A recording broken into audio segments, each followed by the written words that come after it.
Trump helped shine a light on these people. Look at this progression. Microphone check. 1 2 1 2. Osiris here. Going to be starting in about 10 minutes or so. May of 2018. There is no deep state. What's going down? Poso smearing the euro. What's going? I got to look that up. Thank you. The Angry Canuck. Wow. Mic check. Former intelligence directors slam Trump's conspiracy theory. Then in 2019, they're like, well, there is no deep state, but maybe there should be. 2022, Daily Beast. You're going to miss the deep state when it's gone.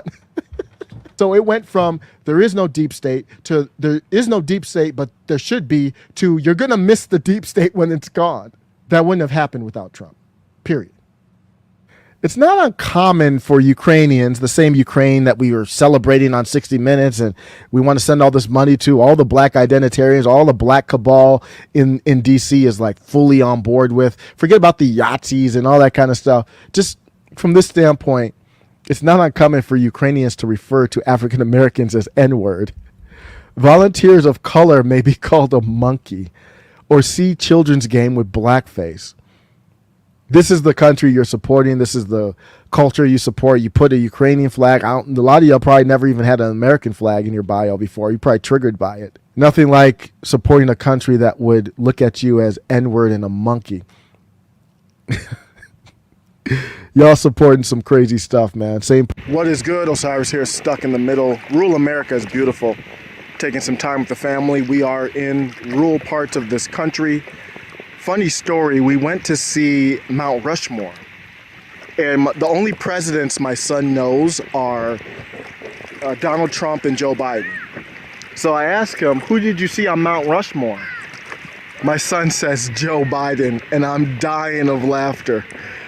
And I'm like, no, son, he didn't make it on there, and not unless you're doing worst of all time would he make a Mount Rushmore. But I love rural America, peaceful. If you don't bother people, they don't bother you. Something to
think about as things get crazier in our world. Take care. Babylon B got locked out of Twitter for misgendering somebody. But if race and gender are both social constructs, and Candace Owens, for example, views herself as a black woman, why does Twitter allow tweets that call her white? In fact, a white supremacist. Is Twitter racist? It's very possible that Disney could have said, you know what? we want to do more representation, but at the same time, we're not going to demonize DeSantis. We're not going to demonize this bill, and we're not going to demonize fellow citizens who support the bill. You know, that is a possibility. That's not what they're doing. They're coming out, and not in this clip here, but they're coming out very strongly against the bill. Instead of saying, hey, we don't have any problem. Here's what we do at Disney. We create heartwarming stories. And I see a divide in our country. And maybe we can use Disney as a platform to create heartwarming stories with representation that, I don't know, maybe brings us together for a couple hours to watch a movie. Why isn't that a possibility? It is a possibility. And because they didn't do that, it makes me wonder why. So we have some comments in the chat. Let me take a break, read some comments on the reparations. Reparations are a fail, Casual Goat says. Stop focusing on the black community and stop putting them down. Reparations could include dropping CRT in cities. These are the things that keep black people down. Amen. Ultra MAGA, Ultra MAGA. Ultra MAGA. Ultra MAGA. Ultra MAGA. Ultra MAGA. Who came up with this phrase Ultra MAGA? Why the need to kick it up a notch? Embrace the MAGA. Lisa, yes, ma'am. It doesn't matter if you're left, right, or libertarian. They would say Comic Dave Smith is Ultra MAGA. They would say Robbie the Fire Bernstein is Ultra MAGA. They're libertarians. They would say Rand Paul. Kim Iverson, guess what? You're Ultra MAGA. Congratulations. Join the club. It will be fun. You'll feel better. Embrace it. I'll make a Kim Iverson branded Ultra MAGA shirt for you. MAGA doesn't mean what it used to mean. Embrace the MAGA. Lisa, yes, ma'am. Nico House, one of my favorite YouTubers, and Fiorella and Pasta and peasant journalists, you too, you're not exempt. You're Ultra MAGA. Will Cormier, you're Ultra MAGA, friend of show. River, you're Ultra MAGA. Congratulations, whether you liked it or not. If you don't agree with the Disinformation Governance Board, you are Ultra MAGA, whether you like it or not. Welcome to the club. Embrace it. Have fun with it. This week, in a Thursday interview, Wheeler, the head of this PAC that lied, conceded that it was wrong when they insisted this photo of another woman in a bed was her. That was the photo with the woman that looked like she came out the 70s in Las Vegas. It was wrong when they claimed Boebert initially failed to disclose a campaign contribution from Ted Cruz. It was wrong when they suggested Cruz made a big contribution to Boebert's campaign immediately after she started running. It was wrong when they got the date of her accident wrong. It was off. And it was wrong when they said she had an abortion in the fall of 2004 with the most generous interpretation that would only give her 6 months before you said she had an abortion and when she gave birth to her son. Something that would take 2 seconds to verify. Is this online gender-based harassment? Would this fall under the purview of this group, Ms. Kamala Harris? I demand an answer. They are saying because America started with British colonizers coming here with African slaves, that everything, the Declaration of Independence, the founding of the country, the Constitution. Remember, the Constitution is sort of trash. Some will say, okay, so are you arguing for throwing out the Constitution? Should the Constitution be thrown out? What do we do? Constitution is kind of trash. Spider sense start tingling. What did you say? It's what? It's kind of trash. Trash. What did you say, nigga? It was written by slavers and colonists and white people who were willing to make deals with slavers and colonists. What did you say? It's what? It's kind of trash. Trash. Spider sense start tingling. They said it's a comic book for hate groups. What's your reaction to that? They said it's a comic book for hate groups. What's your reaction to that? It's to be expected. There's a lot of things that are wrong with this industry. It's not just with the content per se. Even the economic model is very archaic. Yeah, I dreamed of being a comic book artist since I was a little boy, and I worked my way up. It was so hard. I made it to DC Comics, made it to Superman. My little boy dream came true. They made him woke. They got rid of his American citizenship. They said that truth, justice, and the American way doesn't matter. So you guys reported on it in October. I famously walked off the book, and that was a big deal. And soon after, I met up with Eric, and we started working on ISOM together. And I also made another book with another Warner Brothers DC Comics veteran, David Williams, and we created Truth, Justice, American Way as our love letter to like your classic Avengers, Superman, Batman kind of stories. So that's going on too, and working on ISOM with Eric has been amazing. But I also come from escaped slaves, okay? The people who weren't going to live under tyranny. I also come from a long line of civil rights activists, people who stand up when it's time to stand up, and they say, no more, I'm not going to kiss the ring, I'm not going to bend the knee, I would rather die on my feet than live on my knees. That's the spirit that we have to have right now. And I definitely have it, and I want to spread it to you. Yes, what's good? Cyrus here, stuck in the middle. Coming in hot. I was kind of trying to chill into the weekend, kind of slowly, kind of tiptoe into the weekend on the live on a good note. Angry Canuck, what was that? I'm shocked to hear that. If you don't know, I'm going to bring up this story here. Actually, let me bring up Nico House. I do not play Nico House enough on this show. So we're just going to come in. We're going to start off hot. I mean, why not? Why not just get down to the nitty gritty? We're bypassing all the niceties and hellos, and we're getting right down to another FBI raid. This happened before the Trump raid. And I heard it. The only place I heard it from was Nico House. And when I heard it, I was like, whoa, that's crazy. So we're going to talk about a black liberation group. And I'm not the most expert in them. I just know I've heard of them. I kind of don't rock with them because they do a little bit more of the race stuff, a lot more of the race stuff than I like. But I never have any beef with them. I never had any problem with them. Never spoke out against them or anything like that. But they got raided before Trump. I actually retweeted this from Nico House right here. Let's just get right to it.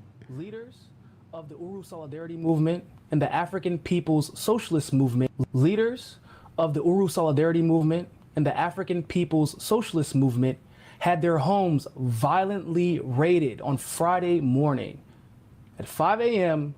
with flashbang grenades. Well, the FBI has concluded that these leaders were colluding with Russia to interfere with the 2016 election.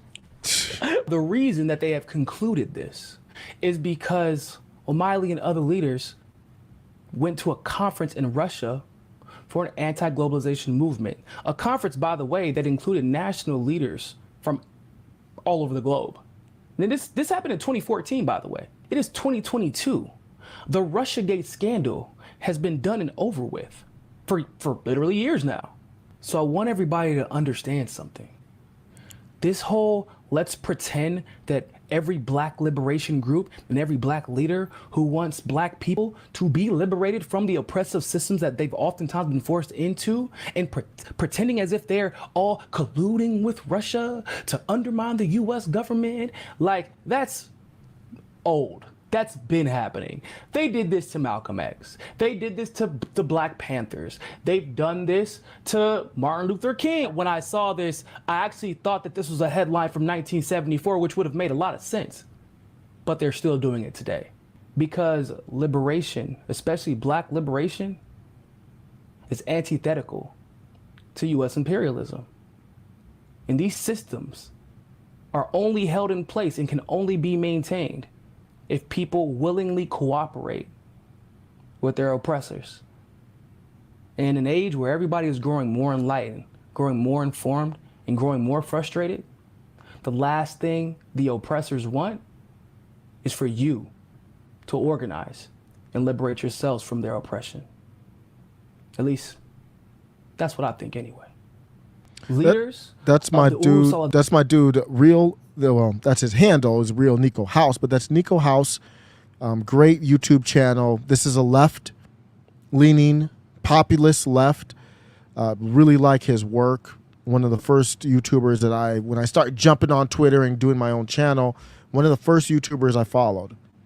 And that's why I mess with him. He's talking about the FBI running up on the Uru Black Liberation Movement. This is a group that will talk about imperialism and the Angry Canuck. You might know more about them than I do.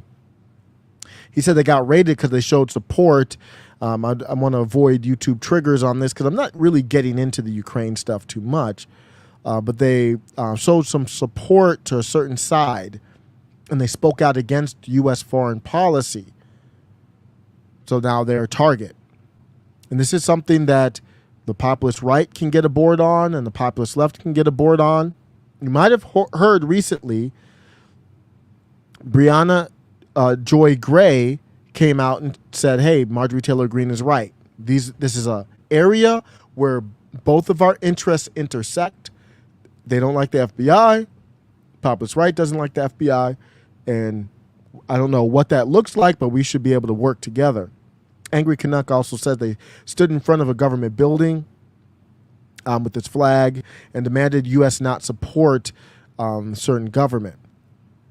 So they're not afraid to speak out against the U.S. government.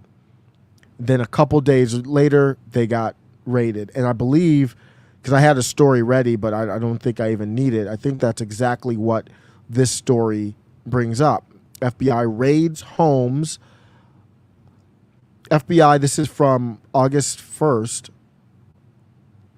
FBI targets black liberation activists, claims Russia used them as pawns to spread propaganda. So they rolled up in the crib.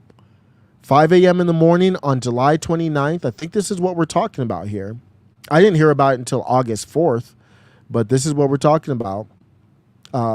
At 5 a.m. in the morning, they went to the home of 80-year-old APSP founder, Omali Sitala, and the African People's Solidarity Committee chair, Penny Hess. FBI agents simultaneously busted into the Euro house and the group's radio station, Black Power 96.3 LFM in St. Petersburg, Florida. So they told the leader that they raided his home because they had indicted a Russian national. This Moscow resident, who the U.S. Justice Department claims engaged in campaign to influence U.S. political groups and interfere in the U.S. election, he founded a group called the Anti-Globalization Movement of Russia that hosted international solidarity conferences.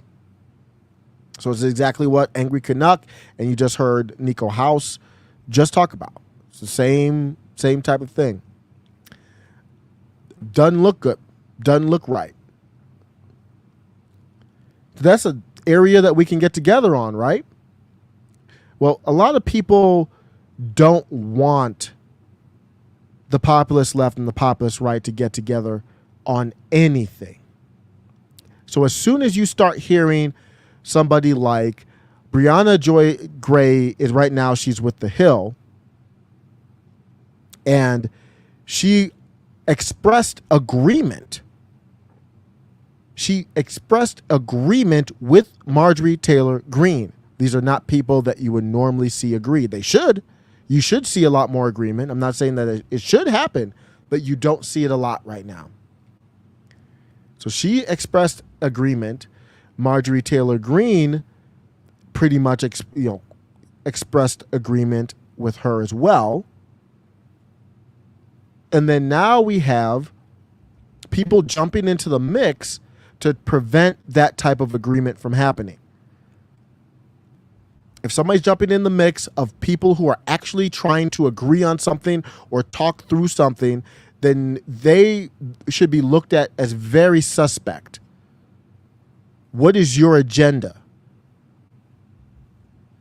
If you're getting in the way of two people who are trying to talk something out, or they didn't even talk really, they just both agreed. They didn't even come together on anything. Imagine if they had came together on something, what the take would have been. I've talked about this a couple times, but I mean, this is in the wheelhouse of what we talk about on the show all the time. So it's almost like I can't talk about this enough. Here is Brianna Joy Gray, somebody who I have followed a little bit, populist left. She's on the rising corporate show, but they're catering, at least the YouTube channel caters a little bit to the populist left. That's why they had the great Kim Iverson on, and Kim Iverson had to leave because Fauci came on and they didn't include her in the interview. But here's Brianna Joy Gray, and she's going to talk about the FBI here. The FBI is bad precisely because it has always been a political weapon. And if it turns out it's being weaponized against Trump, that is a real problem.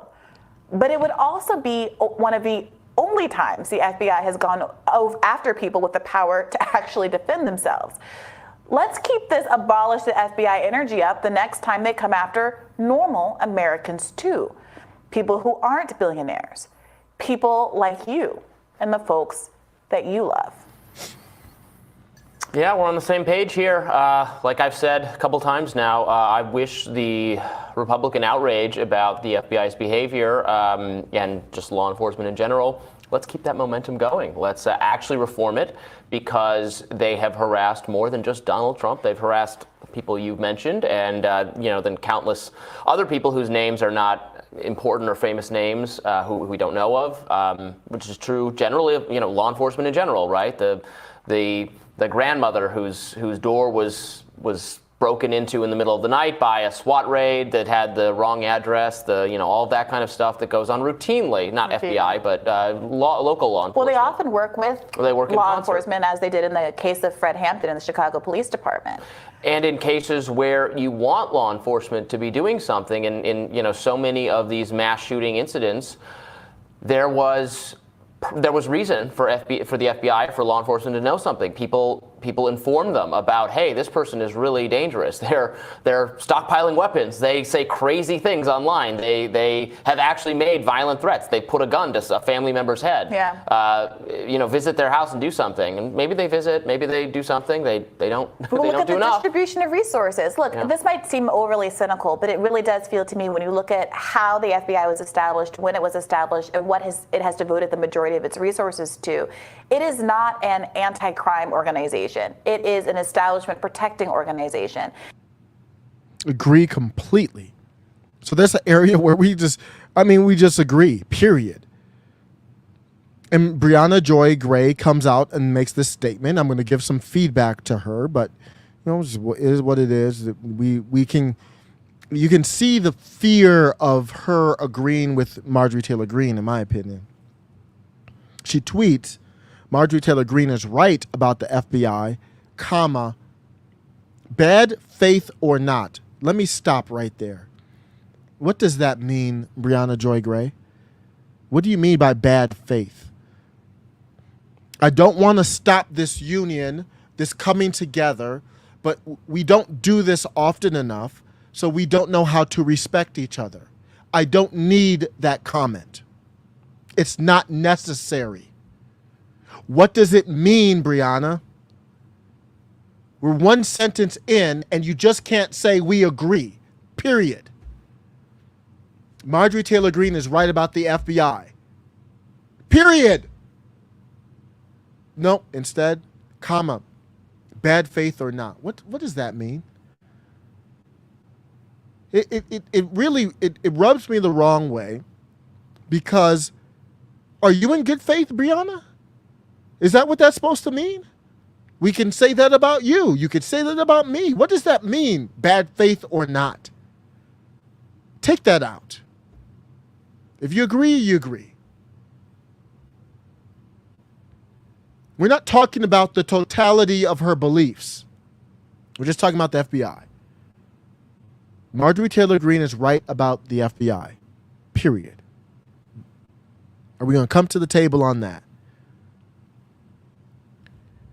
So she said, in today's radar, I argue that the left should take advantage of the right's new acknowledgement of systemic bias and push to abolish the FBI. So Marjorie Taylor Greene has talked about this before, and they don't understand what's happening on the right. The populist left does not understand. I can't speak for everyone. The people who I talk to, who are in the populist right, they never rock and rolled with the FBI, Brianna. It's not new. So come to the table and let's talk so you can better understand. This is good. This is very good. And people on the right might have to do some work to understand the people on the left, because they're still talking about this race stuff with George Floyd and whatever else. And it's not to diss that, it's to understand where you're coming from. But you've got to understand the people that I talked to on the populist right ain't never rolled with the FBI. Never said, when he said back the blue, it's never been about the FBI, Brianna. I don't know where she's getting that from. What conservative, Marjorie Taylor Greene is a populist right. She's not a Mitt Romney right, a Lindsey Graham right, a Mitch McConnell right, a Lisa Murkowski right. She's not that. So why are you bringing that up like new acknowledgement? Marjorie Taylor Greene's never expressed that she rocked and rolled with the FBI. What are you talking about? So it's not a huge deal. I'm not trying to stop it from happening. I'm just saying when we get to the table, we've got to understand each other. There is no new acknowledgement. Marjorie Taylor Greene already has a bill right out there before this to abolish the ATF. Now, I know it wasn't to abolish the FBI, but she's already talked about the DOJ. She went above the FBI to the DOJ, and has already talked about abolishing the DOJ before Trump got raided. So let's get to the table and understand each other. That's probably why we're too far apart. She's looking at Marjorie Taylor Greene like she's some old textbook neocon. That's not the right take. You're off. Your take is off there. But she says the right's new acknowledgement of systemic bias and push to abolish the FBI, an institution that has always protected elite power, not the people. So we can agree on that. Marjorie Taylor Greene didn't take offense. Much credit to Marjorie Taylor Greene. Marjorie Taylor Greene didn't take, at least in this tweet, didn't take any offense to me. These are jabs, bad faith or not, new acknowledgement. Those don't apply, but she didn't even mention that. This is some real stuff from Marjorie Taylor Greene. So she replies to Brianna Joy Gray, says, our government has become an institution that protects and serves the elites, while the people suffer under the America Last ruling class. We must defund the FBI, dismantle the DOJ, and gut the agencies of political biases and persecutions. I believe in the people. That's populist right, quote tweeting populist left. Let's break bread. This is an optimistic moment. This is a moment to look at and say, when you say we're going to win, the more moments we have like this, it's not even scratching the surface. There's nothing substantive coming from it other than the start of a beautiful relationship. Think of this as the first date. Like, let's have a date. Let's have dinner, lunch. Hopefully we have a second date. That's what this is. Populist left, populist right. Focusing on, okay, this is actually, we've got mutual motivation, mutual political enemies here. So she's like, bet, let's do this. And then over the top, we've got people out of the woodworks, mostly from the left that I've seen. I didn't see any populist right come at Marjorie Taylor Greene saying, how could you agree with Brianna Joy Gray? I didn't see it. If you saw it, tell me. I did not see it. I've seen way more on the populist left because they don't understand Marjorie Taylor Greene. So on the populist left, they actually ended up somewhat defending the FBI because they had to do mental gymnastics to avoid agreeing with Marjorie Taylor Greene. That's how crazy things are. And Marjorie Taylor Greene and Brianna Joy Gray are representing two different sides of a populist movement, and they're having a first date. Let them go ahead and eat and laugh and have some drinks and don't interrupt. But no, that's not what we get. I just searched Brianna Joy Gray on Twitter. Just all I did. Search Brianna Joy Gray. First thing that pops up for me. This dude here says the right wing is not acknowledging systemic bias on the part of the FBI. Laugh out loud. They are mad that the agency went after one of them. So coming in to try and say, oh, whoa, why y'all getting kind of cozy right now? Don't you know you're supposed to hate her? Well, Higgins, why don't you just ask? That might be true. It might not be true. Why? So you come to the table assuming that the populist right could assume the same thing about you. It sounds like you're only mad at the FBI because they've gone after figures that you care about. The same thing you're accusing somebody else of, it could be you. Instead of saying, well, this thing happened over on the left. Marjorie Taylor Greene, did you hear about it? What do you think about it? I guarantee you she probably would have been like, from what I see here, it's messed up. Nope. That's what that is done. What this person, Higgins, is doing is trying to put pressure on Brianna Joy Gray to backpedal. Brianna Joy Gray replies, wow, because he's a blue check. I don't know how many followers. That's a Twitter thing. 81,000 is significant, at least in this circle.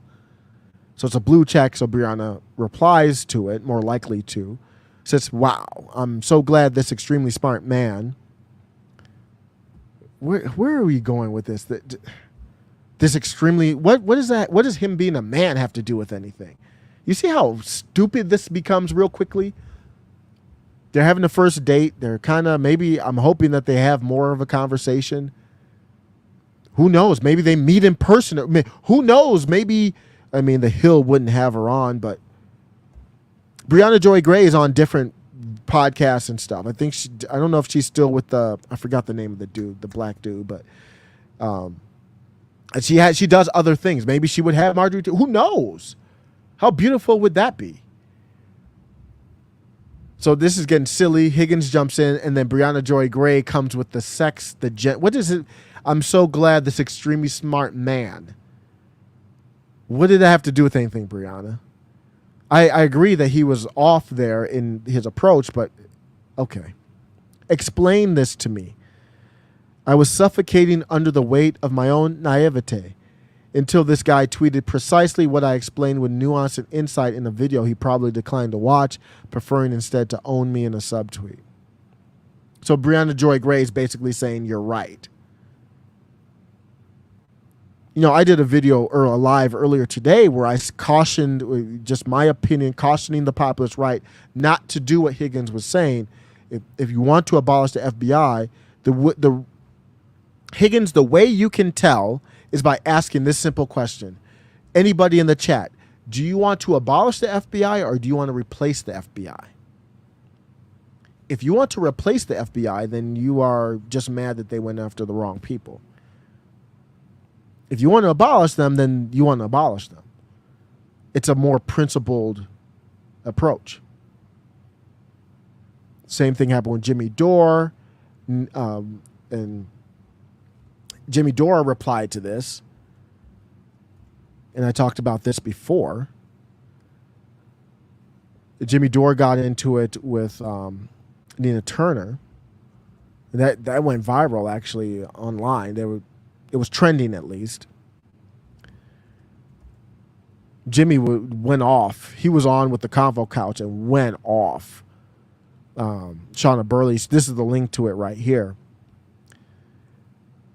So Jimmy Dore said, Nina Turner said, my prediction of the fallout of the FBI raiding Mar-a-Lago is that we're probably going to see a bunch of MAGA Republicans call to abolish the FBI. Okay.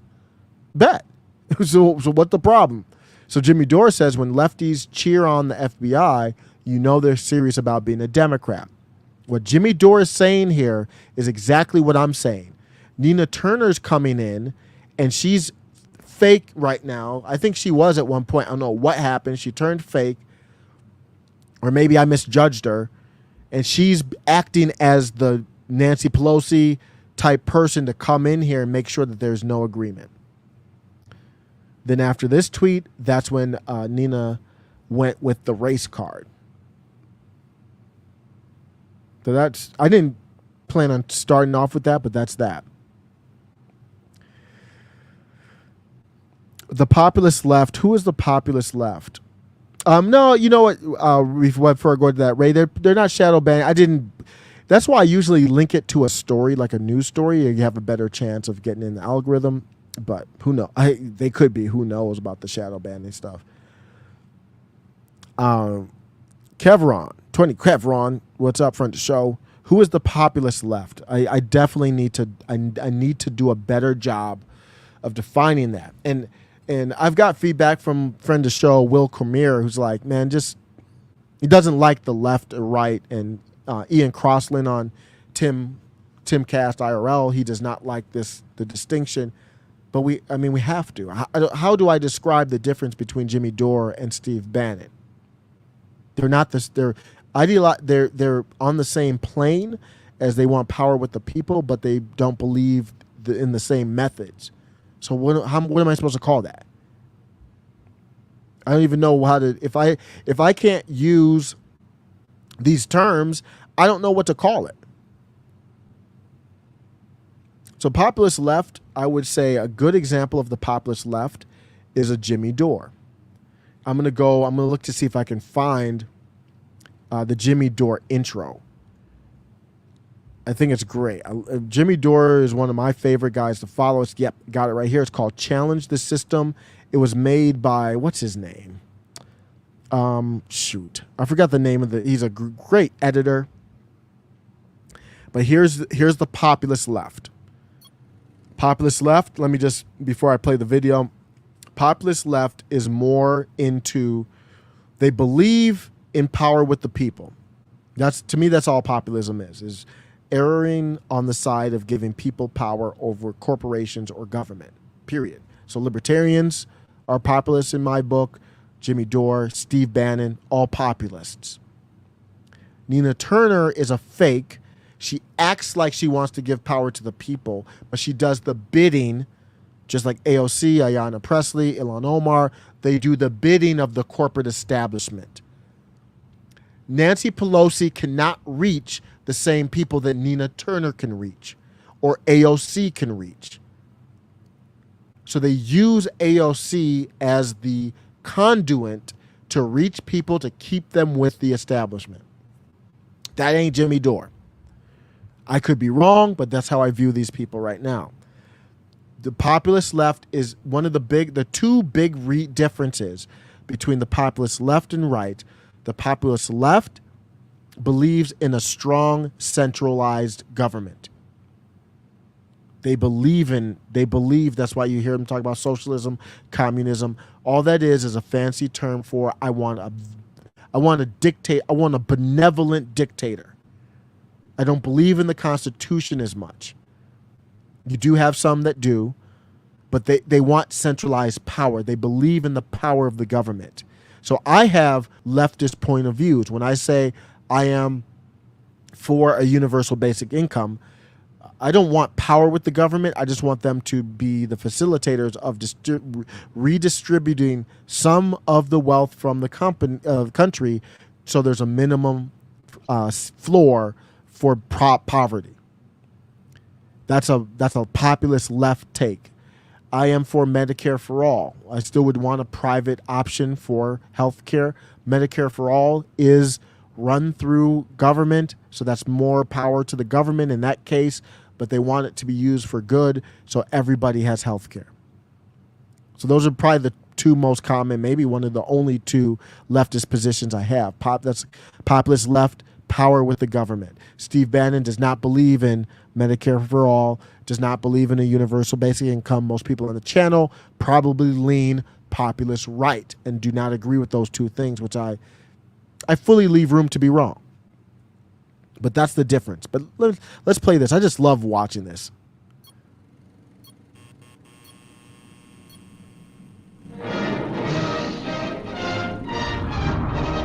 pleasure to be here. I've admired you quite a lot. You're outspoken in the way you speak, like a character from a Frank Capra movie. I'm very flattered. I really appreciate it. You know, I'm just a dumb nightclub comedian. A guy like me should never be allowed to get in here in the first place. I know that. But that's how bad journalism has gotten in America. People of this country pick up their papers and what do they read? Lies. You lied about Iraq, that repealing Glass-Steagall would help our economy. You tell people they can't have Medicare for all.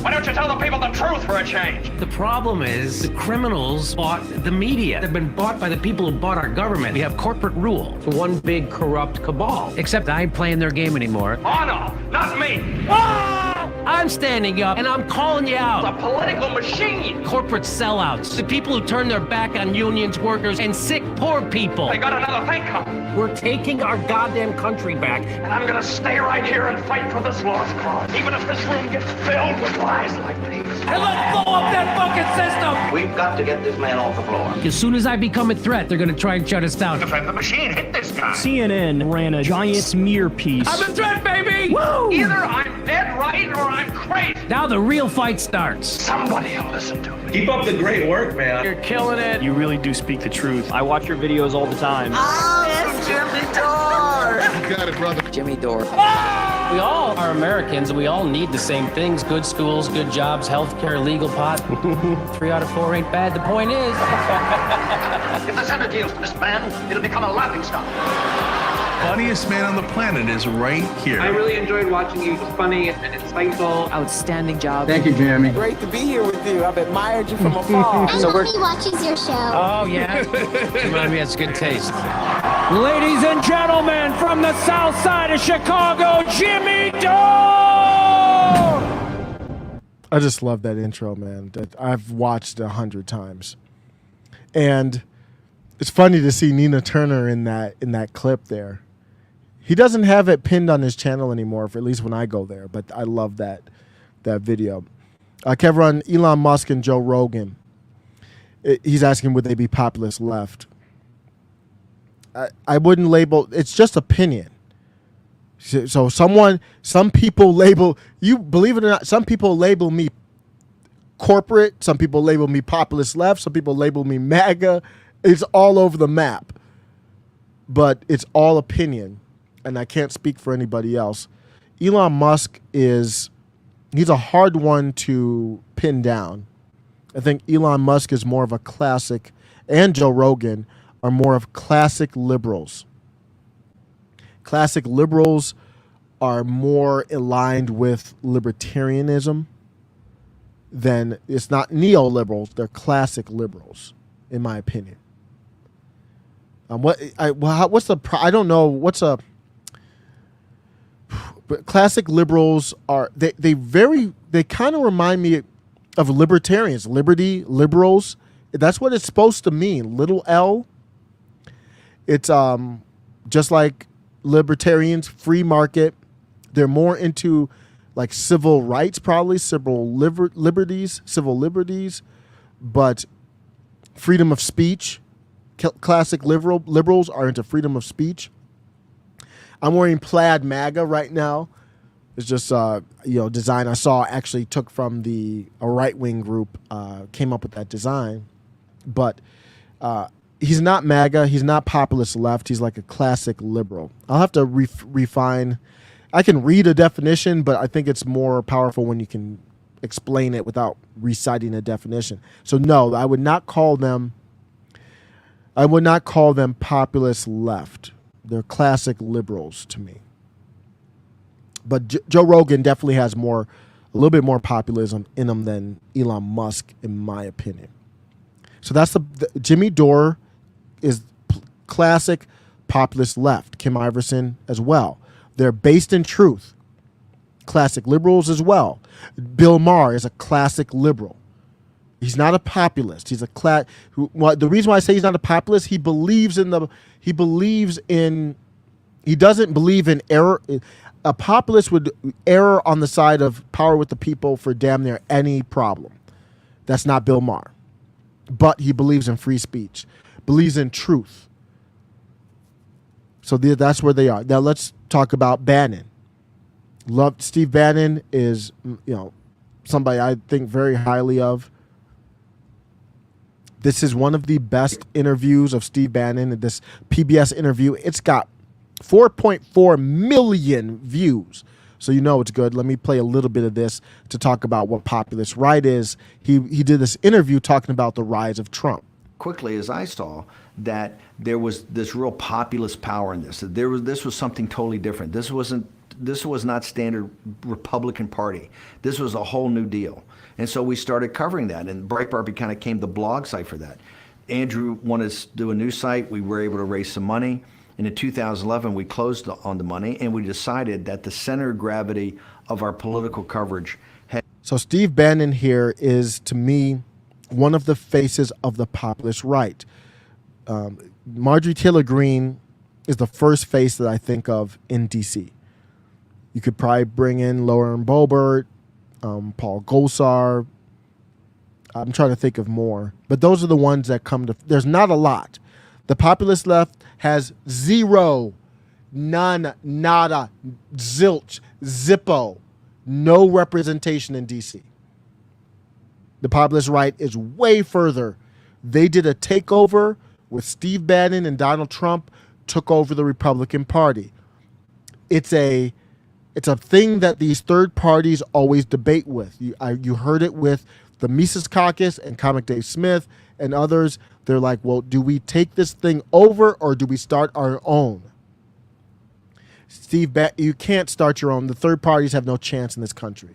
You've got to take over one of the majors. The Democrat Party had more fail-safe. They had more fail-safes built in their primary process to stop populists from taking over. That's what happened to Bernie Sanders and the super delegates. You need a certain amount of delegates to get the nomination, and these super delegates aren't done by the people. They're not voted on by the people. It's a fail-safe just in case you got somebody like Bernie Sanders who rose on up with people, at least at that time. He's a corporatist now, but you know he had a populist uprising for sure in 2016 especially. Without the super delegates, it wouldn't have happened. And that's why you heard Trump say they took it from him. To my knowledge, the GOP didn't have that same setup. If they did, Trump would have never took it over. Had to be in Washington, D.C., and we released this house right in back of the Supreme Court, and we called it the Breitbart Embassy. And the reason was we were an embassy in a foreign capital, right? Because everybody told us, I mean, we were lectured by guys saying, you're not going to have any access, you're going to have to play the game to get access. And we kind of said, hey, we're going to just kick down doors. How about this? We're going to be totally different. And so we called this place the embassy for the simple reason that we thought we were in an embassy in a foreign capital, that this was owned and run by the permanent political class. And so a handful of people like Peter Schweitzer and others, Matt Boyle and Andrew, we started this news site. Now, unfortunately, Andrew died tragically, 4 days before the site was to be launched. He was working 20 hours a day to build the site, to perfect it. He was quite a visionary when it came to new media and how people accessed information. And so the whole site you see today was really his creation. He created every component piece of it, including how news flowed through the system, how we promoted things. What he's talking about here is how did the populist right rise up? It was before Trump even. They started doing Breitbart with Andrew Breitbart, who is not a populist, or was not, rest in peace, a populist in my mind, but was warm to the populist movement of the Tea Party. The Tea Party is really the populist movement that rose up before Donald Trump and really set the table for MAGA. Ted Cruz, I believe, came out of the Tea Party. Uprising type of thing. So that's the populist left and the populist right. It's very important. These are two groups that, to me, once you start seeing their synergy working together, it's the ruling class. It's over. It's if you saw, for example, pretend AOC was a real populist left and she worked with Marjorie Taylor Greene. It's a wrap. We run this. Now we would have to divide things up. They want different things. And I'm mostly on the right on a lot of populist right stuff, but we could work that out, man. That ain't the problem. I've even promoted populist left candidates who are for reparations because I believe they're true, authentic people. Man, we can talk through stuff. It's not about what they believe. It's about, are you really about the people? Then we can work something out on damn near anything. Yeah, Kevron from Jamaica. Well, shout out. I had somebody from, Impress Artemis from Ireland. My parents are Jamaican. So, yeah, shout out. Much love, man. So that's just my opinion on the populist right and left. I'm not, that's just where I'm at with it. Obviously, there's no right or wrong or anything like that. There were quite a few stories that came out today. Quite a few stories. But Tulsi filled in for Tucker today. And I didn't know. It looked like she had already done that once before. And I was like, man, that's cool to see. Tulsi Gabbard was obviously a Democrat. I don't know what she labels herself at now. I mean, she almost got kind of kicked out of the party, basically forced out of the party after going against Kamala and Hillary Clinton. And she famously went savage on Kamala Harris. Tucker Carlson is out on vacation. What a time for Tucker to be out on vacation. What a time.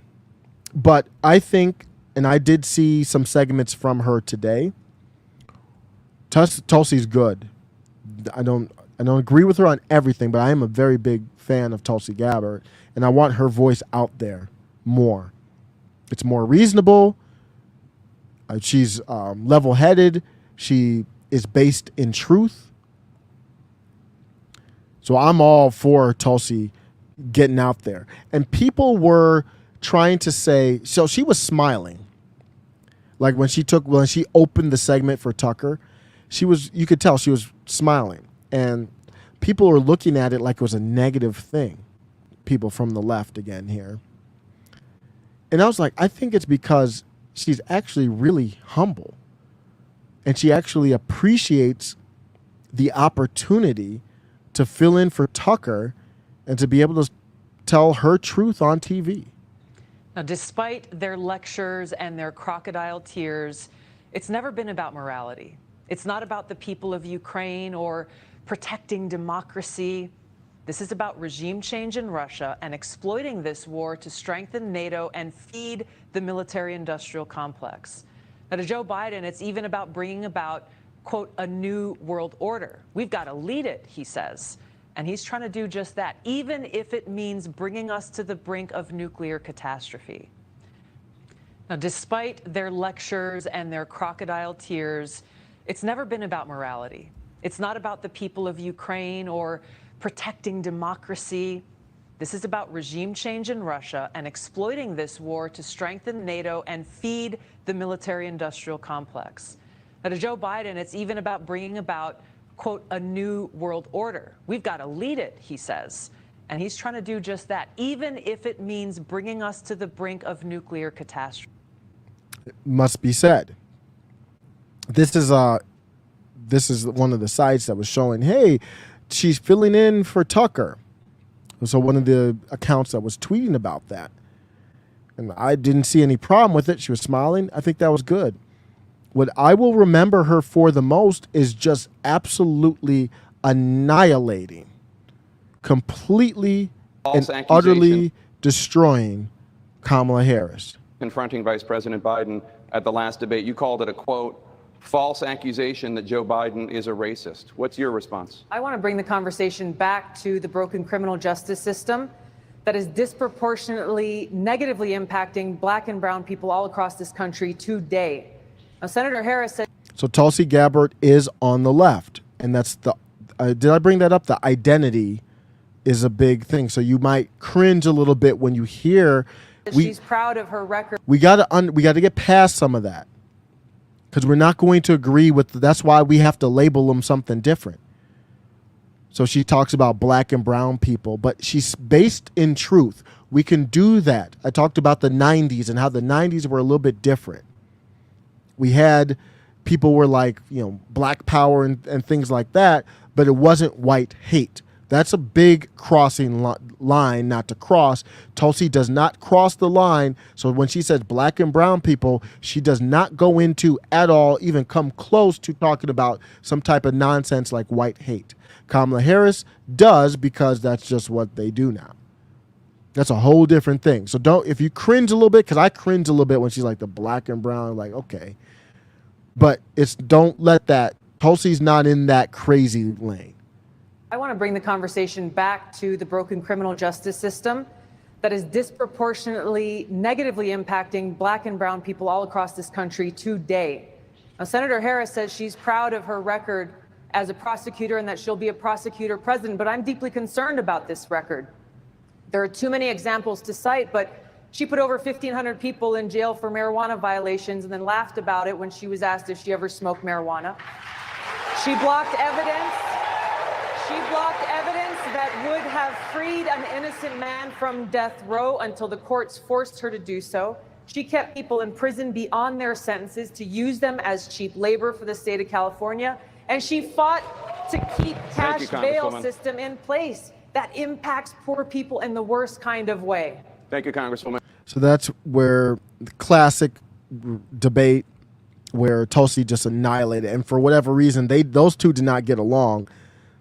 Tulsi didn't get along with much of these globalist, these corporate politicians. Hillary, she went after Hillary hard. Like that, you don't see that too often. People like to breathe, so they don't like to mess with Hillary.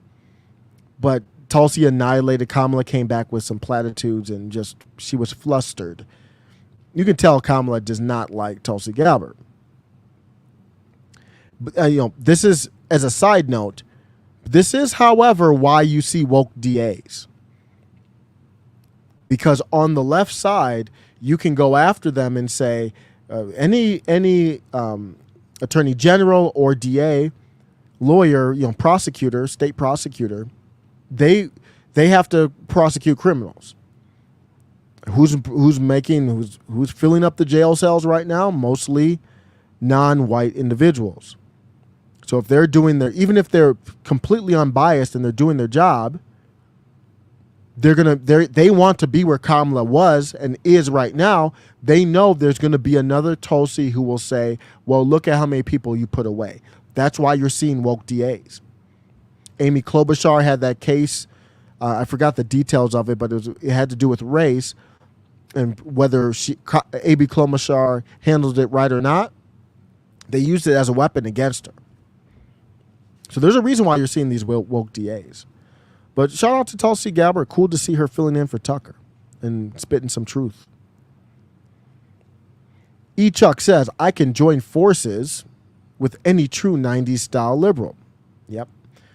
Who is a full civil libertarian advocate. They were right about warmongering, the crime bill, big corporations. Absolutely.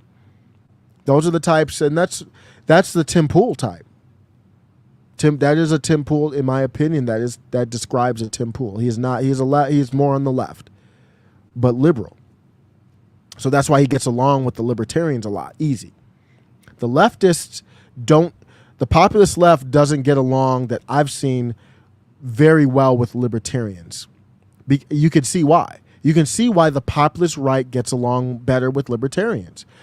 The populist left still views government as this powerful, benevolent being. I was just talking about the Euro organization and the Black Liberation Movement. They're the Black socialists. They believe in benevolent or nice, kind-hearted dictators. I know it sounds silly, but that's what they believe in. They believe in nice, kind dictators who will divvy up the funds, and they're obviously not for private property. Libertarians are against dictators, and they're all for private property. The problem is you can be a left and libertarian. Vosh he calls himself a socialist libertarian.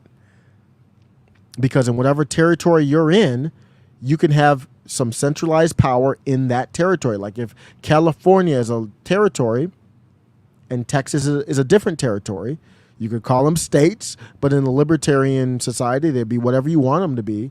California can do whatever socialism they want.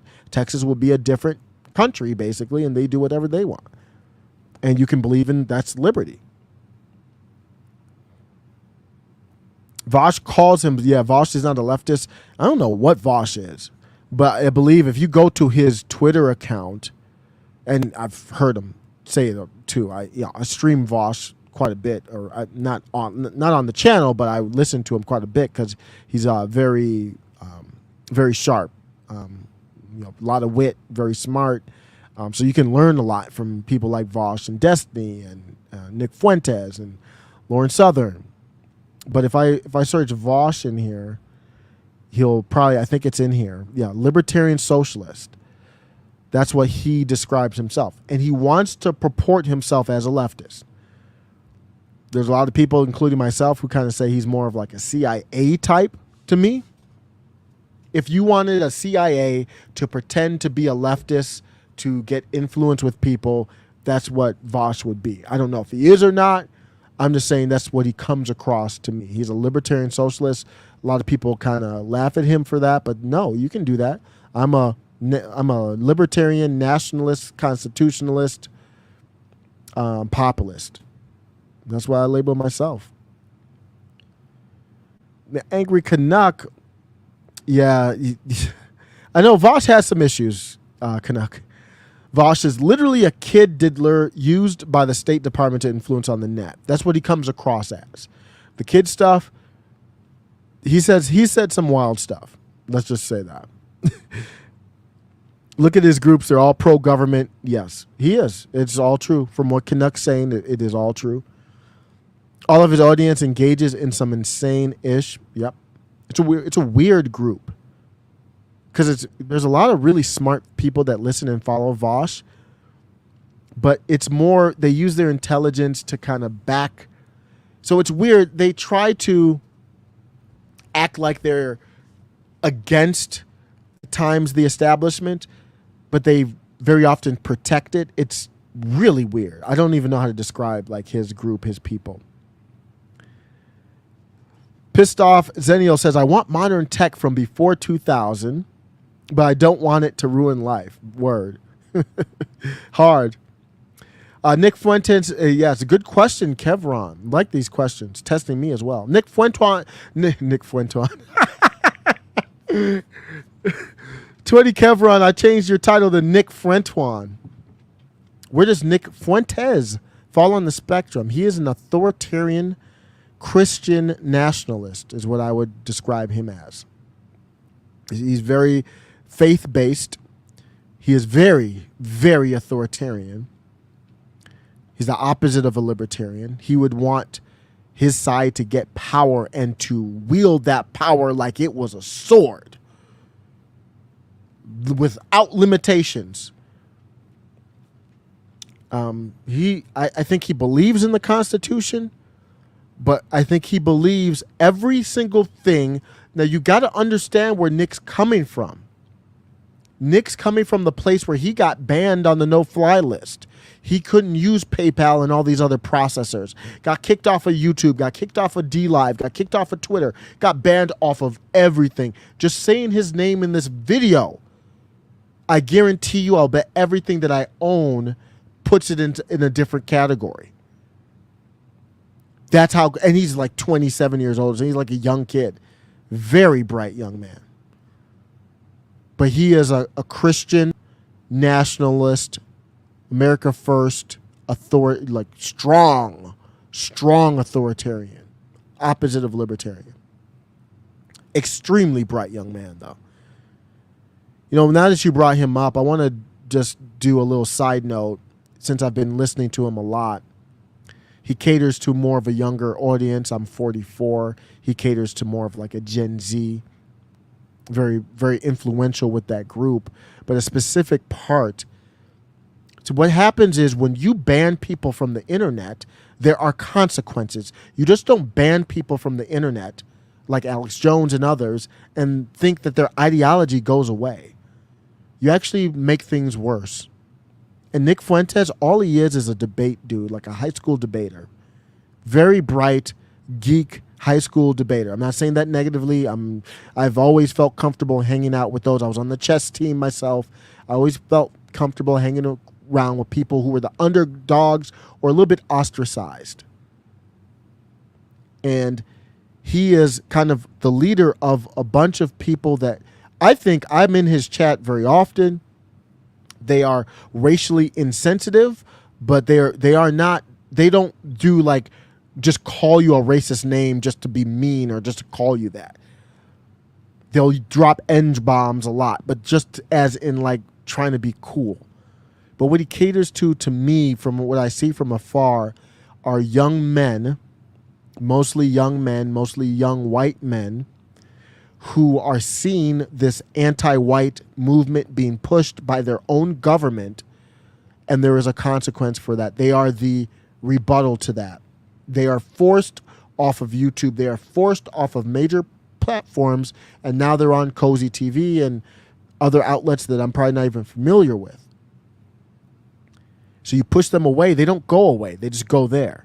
And they've developed their own language. They've developed their own style. And I think there's some confusion there. I think even with their sexuality, they purport themselves as incels. They purport themselves as, in a way, anti-woman or female, or they joke about it in a way like, I wouldn't be with a female type stuff. It's very odd. So I got no beef with them. I'm just trying. This is out of love is what my comment here is. I've never had beef with them. I've never had one beef. You know who I beef with is the black identitarians, the Jamel Hills, those type, and the people that follow them. They'll call me every name under the sun and try to be racist. I'm talking about black people. I never have, not once have I had beef with anybody in Cozy TV chat. Not once. Not once have I had beef with anybody on Gab. Even when we disagree. So this isn't any beef with them, but I just want to tell them that the people that follow Nick Fuentes that it's okay to be whatever you are. I know you've been pushed off to the corners of the internet. I know people call you racist. They call you all these different names. And I know it feels better to embrace it. And I fully just why I got plaid MAGA. Whether I'm MAGA or not, I'm embracing it. But you don't have to be something just because you got pushed to that corner doesn't mean you have to be an incel or celebrate incels. I don't celebrate all that stuff. I just listen for the I don't leave it. They get into a lot of drama and like who has beef with who and who did this with who, and like, man, I don't even get into that. But I do get into the solid content that y'all have, the fun chat and all that. So I got on a side note there, but that was on my mind.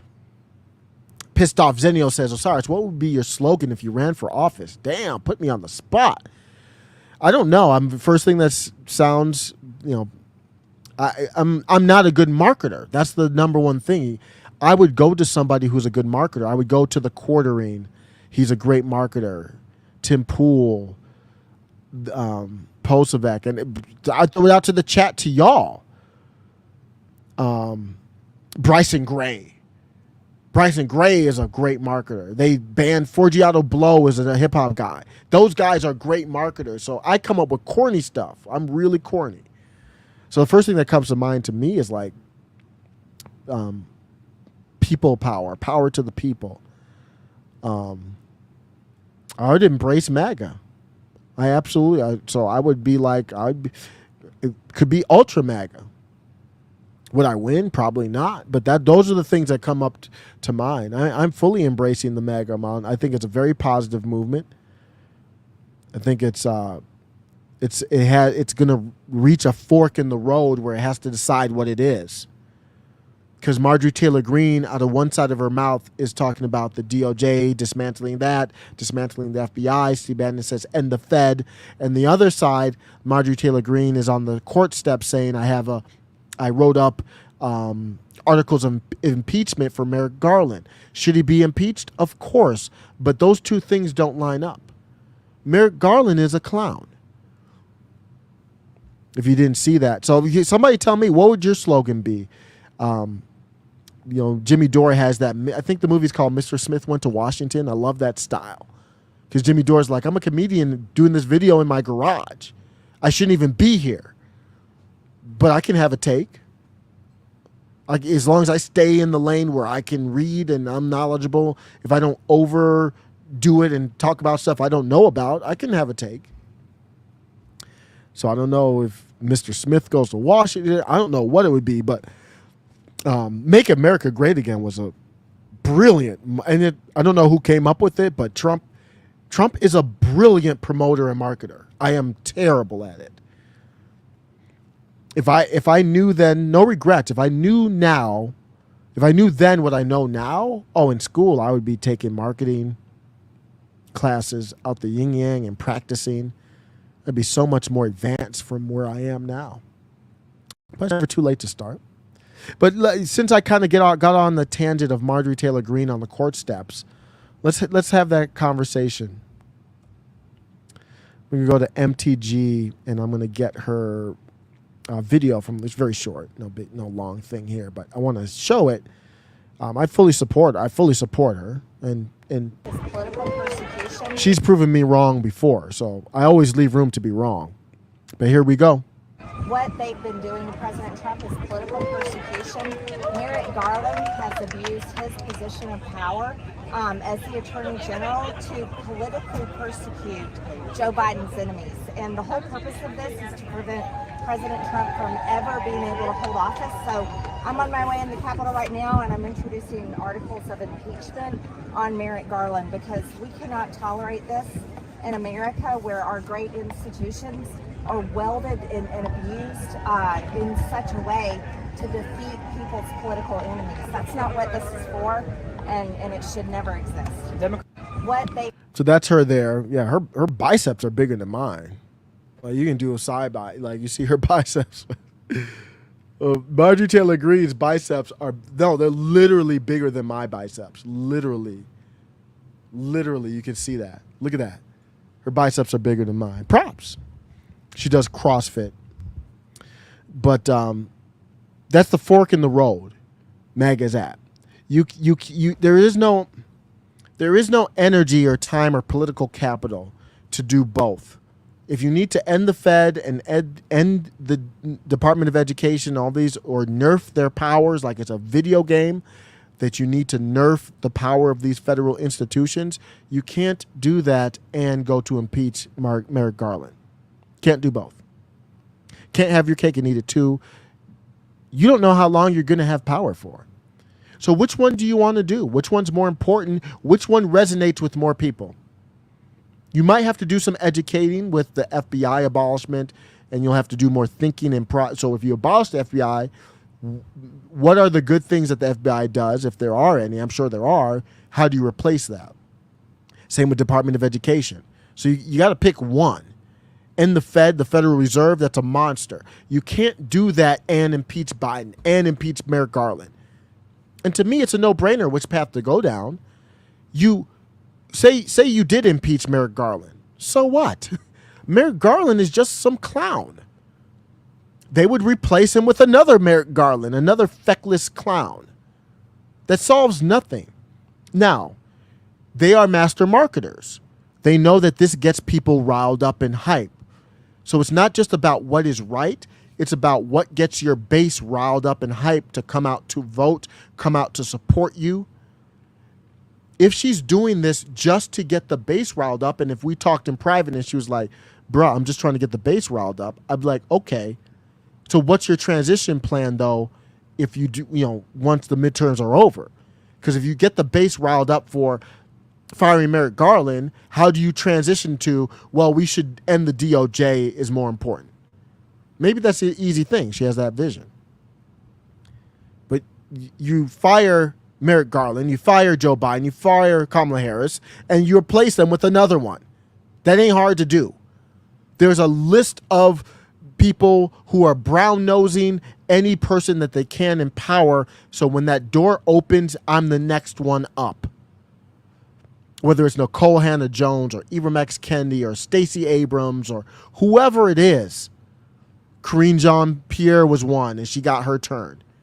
Just stick that in your nose up the ass of whoever has the power to make some moves, and you might be the next one up. Why are you going after that person? That doesn't do anything. It's a waste of time.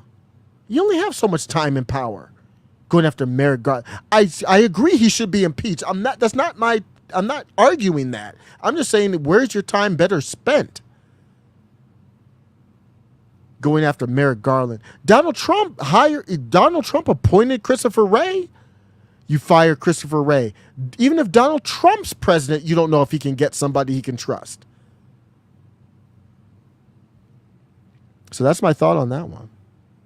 Yeah, Kevin agrees. Somebody tell me if I'm wrong. It's a waste of time. Impeach Biden, impeach Kamala. For what? What does that accomplish? Pissed Off Zenio says, well, we will all have to ask the FBI, DHS, or whatever alpha organization for permission in the future. Okay. Yeah, I see that. Angry Canuck says, Ron Paul would never be president while under the current bureaucracy. No, the system is stacked up against him. But, I mean, he could have had a chance. I mean, how did Donald Trump become president? It was all marketing. It wasn't really substance. It was the whole, I'm anti-pop, I'm anti-politically correct. I'm the figurative Molotov cocktail that we put into D.C. to shake things up. So Ron Paul had that too, but it was going to be difficult for him. Ray Studios. So that's why I say when Breonna Joy Gray's like this newfound thing, Ray Studios been on this. He said extensions of the government should be abolished. JFK warned us about this. Kevron says they should go after the IRS. That will solve a lot of issues. I don't know enough to know what would be the most important structure to go after. The Federal Reserve is the most important, but is it realistic to be able to end that with I don't know. If say MAGA has a strong push in the midterms, the establishment GOP has to listen to what MAGA is saying. What's the number one thing? I said it was digital protection, but the Schedule F discussion changed my mind about this administrative state and the importance of eliminating them. And then now they're talking about the government institutions. I think that has to be done before you see any type of First Amendment protections under digital properties. And is it the Federal Reserve? The reason why we have all these wars is the Federal Reserve. Wars are extremely expensive. So I don't know, and it's going to crash at some point. It's a Ponzi scheme. It can't be held up forever. You can't print money forever and not have it devalued to nothing. So I think they're going to push to digital currency so they can control it, and then they feel like it's going to be okay. I don't know how that transition works, but I think over the next decade it's going to be a government-run crypto. But I don't know where BTC, regular crypto, fits into that. But since we kind of talked about the censorship issue, there's a big article that came out.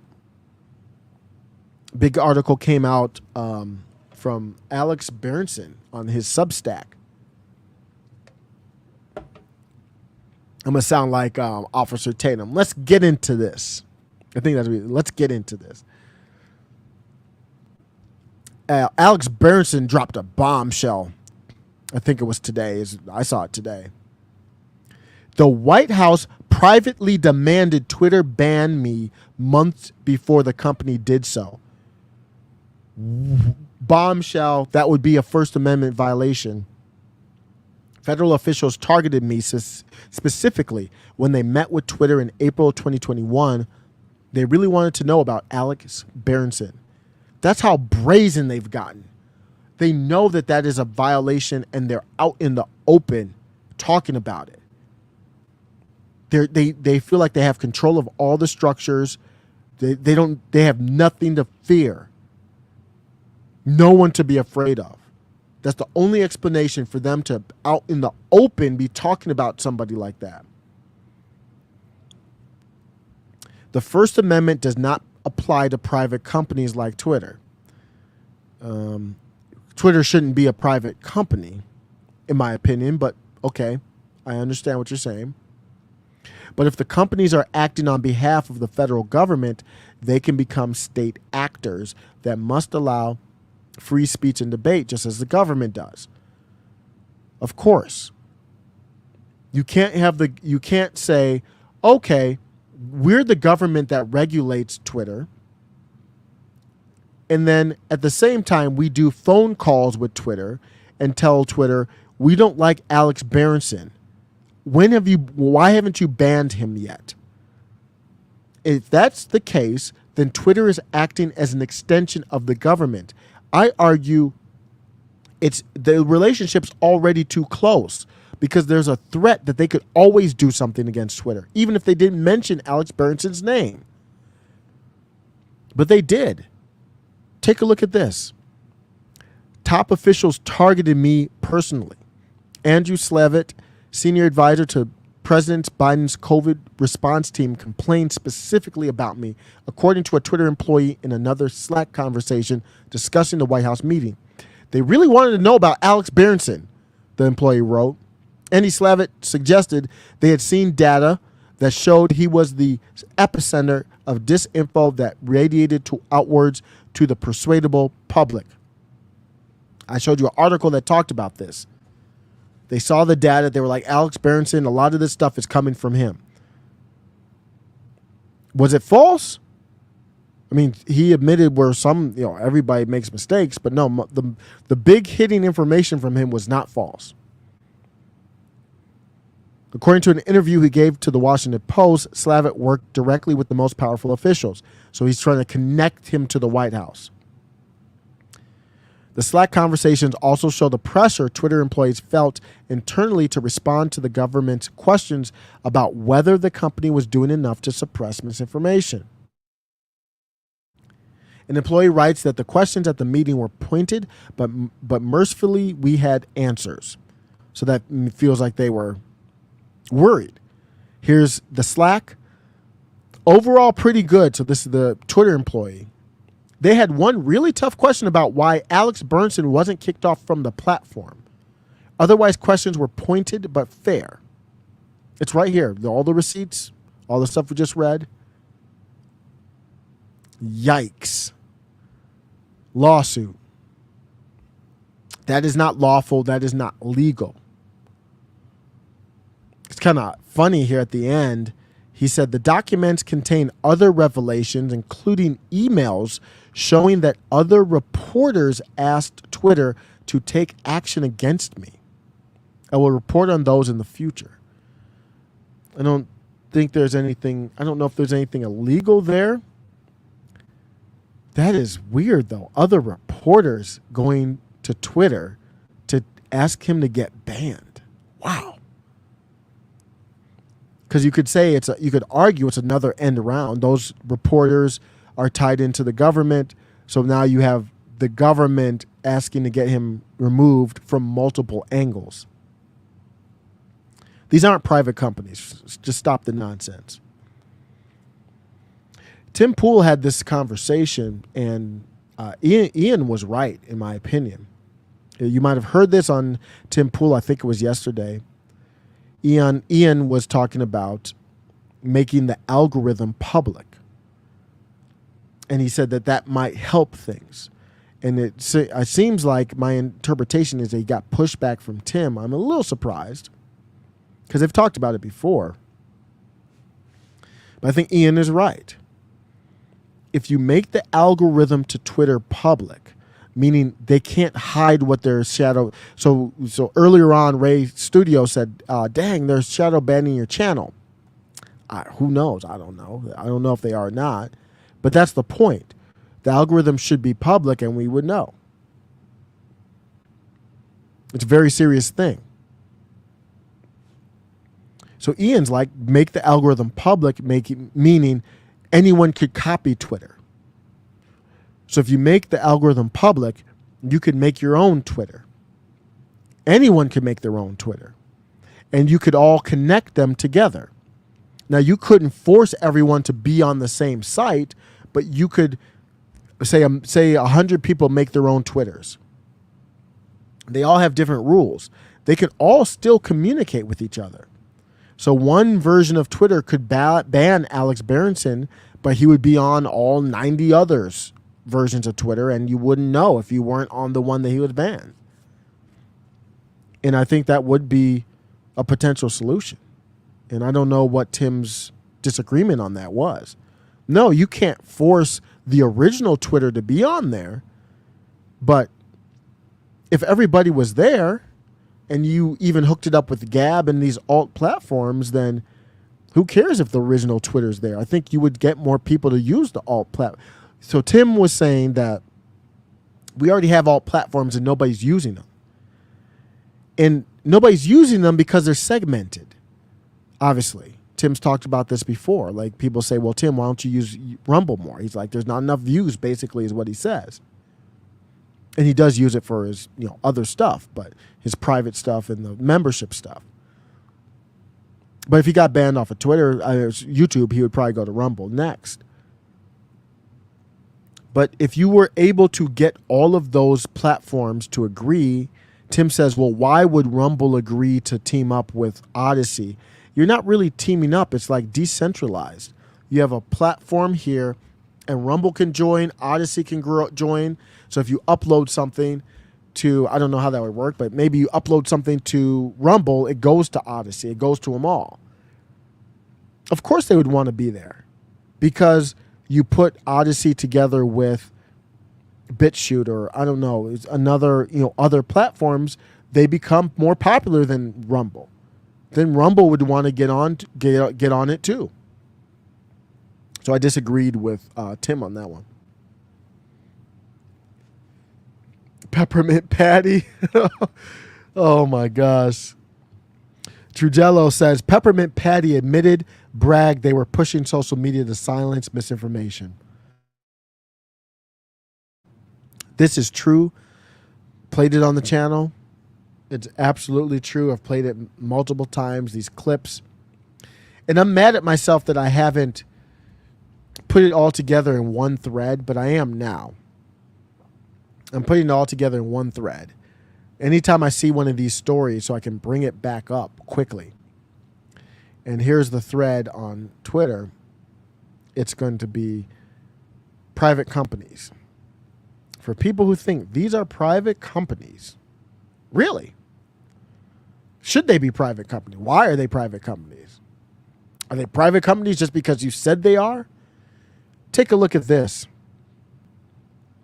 Alan McLeod says national security search engine. Why has Google hired so many ex-CIA agents to run its most important internal and external operations? My new investigation for Mint Press News. What? Not only is it like a branch of the government, it's like a branch of the CIA. Much less a branch of the government. It's ops. It is an op. Chief among these is the Trust and Safety Department, whose staff, in the words of then Google Trust and Safety Vice President Christy Kane Dallow, decide what content is allowed on our platform. In other words, setting the rules of the internet, determining what billions see and what they do not see. Before Google, Kane Gallo had been President Obama's deputy White House chief of staff for implementation and is currently chief of staff at the Department of Homeland Security. These are the people trying to decide what you can and cannot say on a PSYOP platform. Many of the team helping Cangelo make calls on what content should be allowed in Google searches and on platforms like YouTube were former CIA employees. Does that sound like a private company to you? That's not a barber shop on the corner. That's not some dentist. That's not a nail salon. Nail salons don't have former CIA employees. Jacqueline Lopour spent more than 10 years at the CIA. She's a CIA vet. Deep state. where she served as a leading U.S. government expert on security challenges in South Asia and the Middle East, and the go-to writer of quickly needed papers for the U.S. president. She joined Google in 2017 and is currently a senior intelligence collection and trust and safety manager. Jacqueline, if you're listening, how you doing? Can I live? Can we have fun? Can Ray and I laugh at how ridiculous it is that people think we actually went to the moon 6 times?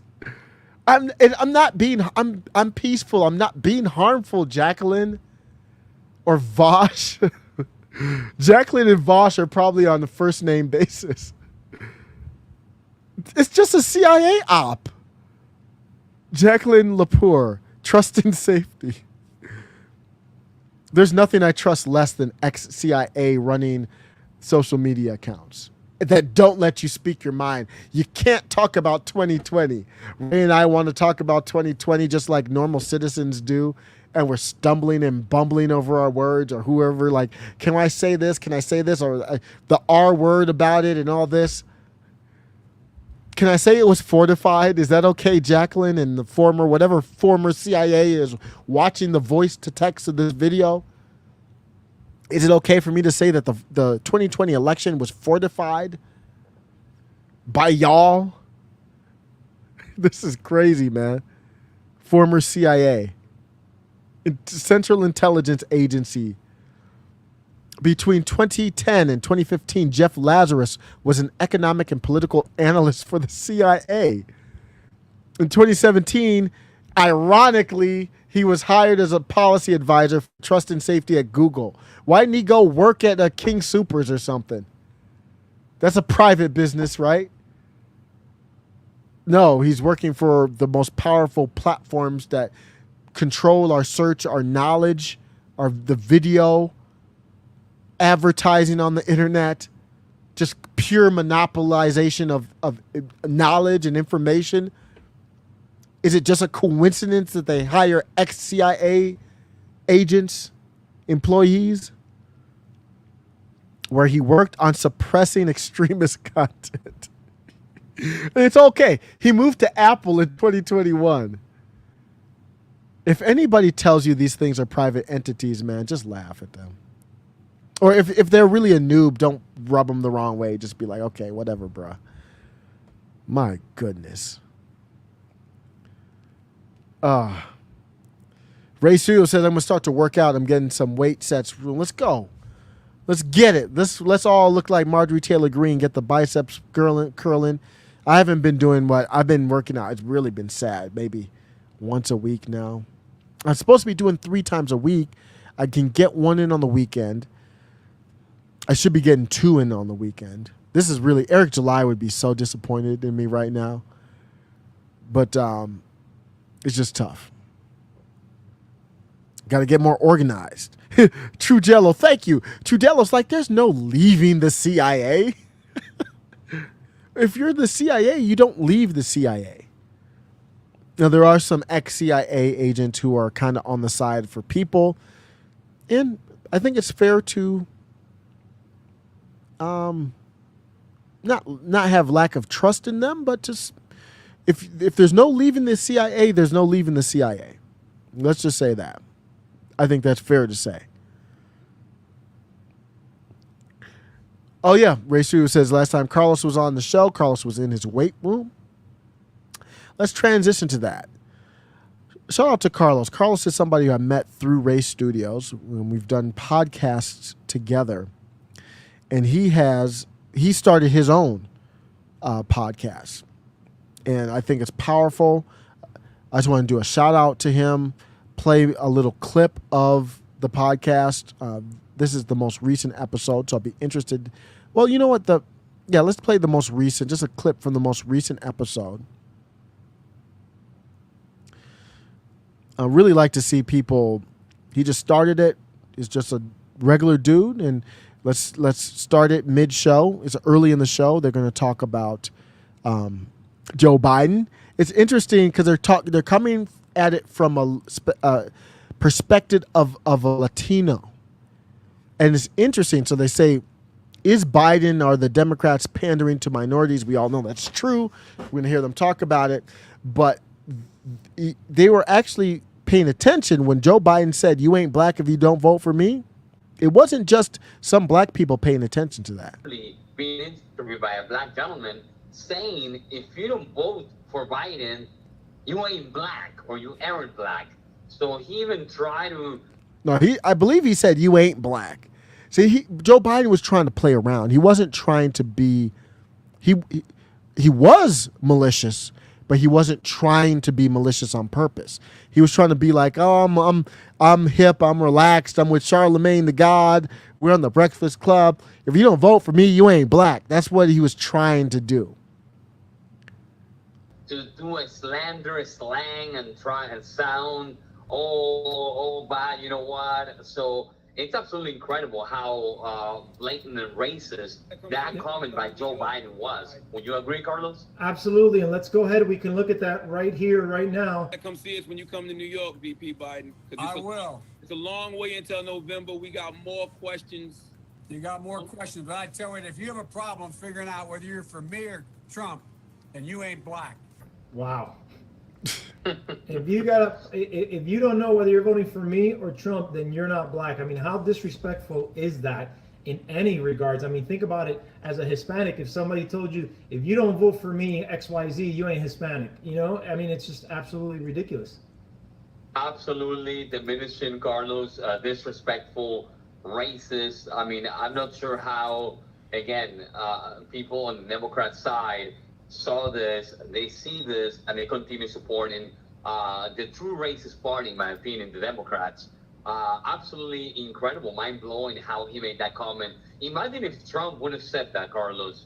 Do you think there would have been a media outrage if Trump would have said that exact same sentence? Absolutely. I mean, just the fact that Trump wanted to keep out illegal immigrants, right?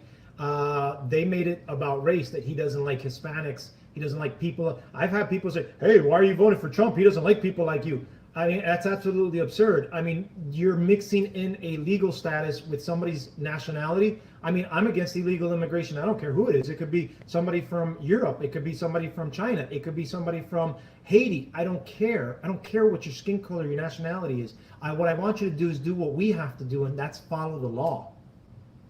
Exactly. Base, I put the link to the show in the description. Great stuff. Actually, thanks, Ray gave me his phone number. We were probably going to do something Wednesday. We got it scheduled already, so I'll probably put a thumbnail up early. Next Wednesday, Carlos on the left here will be joining the channel. So I don't know what I'm going to save for whatever the hot topics are on Wednesday, so we can get as many people to watch. But support, I like supporting people who just get a mic and talk, and they're based in truth is what I mean when I say that. It's great. Shout out to Ray Studios for we got to connect with each other and work with each other. Help. I had so much fun. We're gonna bring Ray on again, man. That was a fun podcast because Ray's got knowledge in areas that I'm not strong, so I learn about stuff, and and he brings a different flavor to the channel. So that's it. But you know what? Carlos has another channel I wanted to talk about, because you might have people on this channel. A lot of people know Eric July is into comic books. Carlos is into this graphic animation. It is amazingly cool stuff here. Let me play a video, and it's Transformers. I mean, that's what it is.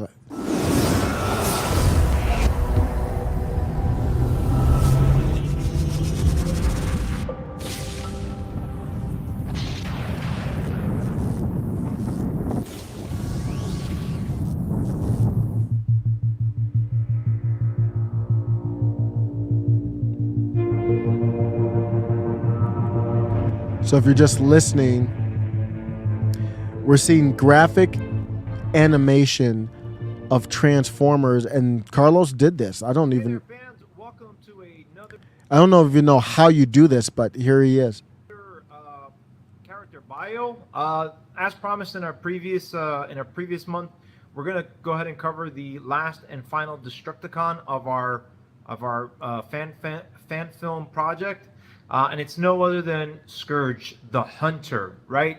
What I wanted to do is, I wanted to stay close to the descriptions that were given in the 1986 Transformers movie, right, where obviously you have Galvatron, the leader, but I wanted to have Cyclonus, the warrior, and Scourge, the hunter, and we've already spoken about Slipstream, where I brought her into the mix. I thought she would be a good addition, kind of square off with.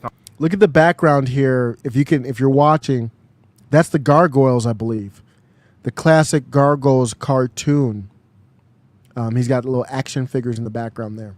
RC a little bit, even though she's way bigger than RC. She's, I think her height comparison is close to Ultra MAGA, so there's still huge height comparison between the two characters, but that doesn't stop RC. We already know that she's gutsy, she's strong, she does get in over her head, but she can't hold her own, right? Hunter. Scourge is always a deadly predator in the hunt. So if you don't know, I have an original Transformers still in the original box. I forgot which one it is, from my parents' house from the 80s, unopened. And on the back of them, they have these strength, intelligence, speed, endurance, rank. He's bringing back the Transformers vibe from the 80s. Using a plethora of weaponry and traps to his advantage. He will happily toy with his prey until the bitter end, when the hunt is over and his target is eliminated. So there you have it. He's a hunter through and through. Now, not only does he use his tools, but he also uses environment. He can set up traps. He can use the environment to knock out his opponents. He can use the environment to his will and his advantage, right? It's one of the things. I wanted to take aspects of kind of like Kraven the Hunter from the Spider-Man 1990 cartoon series. That's kind of how I imagined a hunter, bare hands, traps, environment, whatever he can use, set something up to catch his prey. And I kind of... Really cool stuff doing this 3D animation. So that's Carlos. Check out his channel, his podcast channel, in link in the description. That's culture.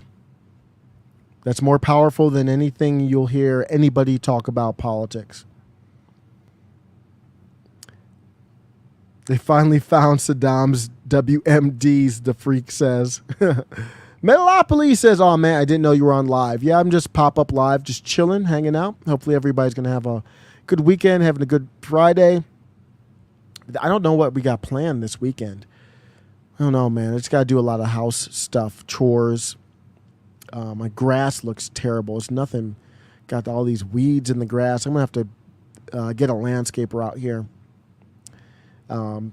Wife's going to go hiking, so I'll spend some time with the kids. That's always good. I have 2 kids, 2 boys.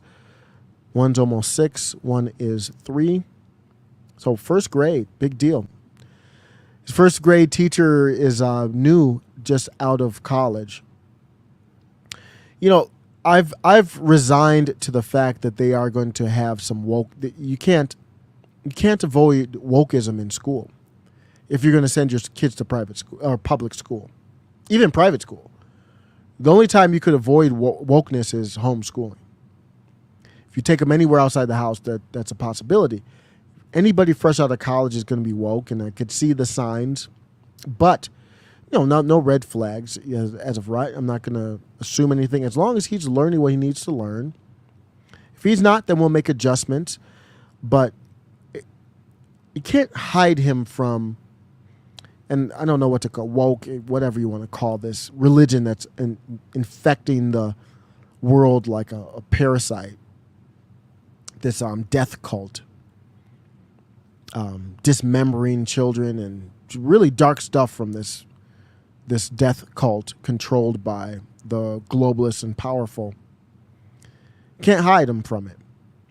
So I actually don't mind if he sees some of it, so I can help him navigate through it, and he's going to make his own decision. But the argument that you don't want your kids to see any of that, it's life at this point. So yeah, we're gonna have a good time. And that's how you counter it. I can't wait for the Eric Delay books. I was watching a random Eric July video, and he didn't. I mean, my kid just came in. It was like, oh, that's Isom, because Eric has the poster, like these big posters up on his lives. He was like, that's Isom, that's Yaira. He already knows the names of the people. We're looking forward to it. Eric, he's got the boxes. He's just got to, board them, bag them, and send them out pretty soon. So you'll probably be seeing stuff in early September coming out. I'm debating whether I should do another new channel. I have all these channels random all over the place. But no, I think I'm going to do the Isom. I'm going to do the Isom reviews on my Positive Plus Some channel. So I'll put the link in the description for future videos. Just keep an eye out. When I start doing, I'm going to talk about the storyline for Isom. If you don't know what I'm talking about, for those who don't know, I'm talking about the Ripaverse like everybody knows because it's so big. But Ripaverse Comics, this is Eric July's baby. He's been working on it. Beautiful artwork. Look at it, over 3.4 million. Whoever guessed that he was going to make 3.5, somebody guessed 3.5. He has 41 days left. He could get to 3.5. It's possible. 39,000. That's a huge deal in the comic book world. But the short story of this is Avery Silman is a common rancher, but that wasn't always the case. After obtaining some unique abilities, Avery spent a brief stint being a hero under the moniker Isom in the city of Florespark, Texas. Realizing that it wasn't for him, he walked away from his life, but after responding to a call, and then his life changes after this call, from his sister, some violent altercations ensue, and Avery reconsidering his approach. What happened? Grab Isom #1 to find out. Items will ship August 2022. So it's here. He's trying to give you the taste of the storyline without giving you too much. So it looks good. And I super chatted him a while back, and I said, so this is the female character. The two characters that my sons and I like are this one here, Yaira, and then Isom. And I said, I think Isom and Yaira were a couple at one point. And Eric July was acting a little funny when he read that one. He said something like, "Oh, is that what you think?" I think I got it. I think I got it. I'm guessing on the storyline for this comic book. It's about a 96-page graphic novel, just literally a comic book. I've never read a graphic novel like that. I'm only familiar with the short comic books. I much prefer the graphic novels than the short comic books, because it's basically like 5 comic books put together, basically. But you get more in depth. You get more storyline. You don't have to wait as long for the next push. But this is Eric July affecting culture. And he's already got people doing cosplay of Yaira. He's already got people doing cosplay, which is, it's got to be something for him. The book isn't even out. Nobody's even seen the book yet, other than PayPal. He had to give him a digital version. But nobody's seen the book, and he's already got fan art. And so I have a super thread on this on Twitter for everything Ripaverse for this comics here. So it's kind of cool to go through it and follow kind of how I've been following the story. Look, I was excited. He got 3, because he spent about $200,000 getting everything up in the books and all that. And it was exciting when he got over that early on, 345. Now he's got 10 times that, literally. Fan art already. Some dude did a animated one. So this is Yaira. Look at this. The book isn't even out yet. People are already drawing stuff like that. I wonder if Carlos is up on this. I'll text him and see. I don't know if he's in the comics or not, but here he is. He's been very transparent. Brilliant Eric July, brilliant marketer, business guy. He's going to do a channel, he said, just on the business stuff. I will be soaking every single second up of it. He's going to be the professor. I will be in class. It's not an accident that he's a ANCAP libertarian with a huge YouTube channel and a successful already startup. So here he is showing transparency, like, I got product. What's good, everybody? There's some confusion as people kind of stumble across campaign and they see kind of how we, of course, took some of the visual of what you see out of. He's repping a Mises shirt. He's repping a Mises shirt. So he's repping a libertarian shirt, basically. I don't know if that's from the Mises Caucus, but Mises is Ludwig von Mises, a famous economist, libertarian. So that's just kind of cool. He's not talking libertarian with the comic book or anything like that, though. He's separating it. See kind of how we, of course, took some of the visual of what you see out of crowdfunds that have been on Indiegogo, that have been on Kickstarter and whatnot. And I've always said that I just wanted to take the transparency from that. You see the numbers rise, you see how many people purchase what, but I didn't want to do the crowdfund. And just so what he's saying is, I just showed you the money and how many people ordered. That's the same type of thing that people do when they crowdfund. When they crowdfund, they get the money up front.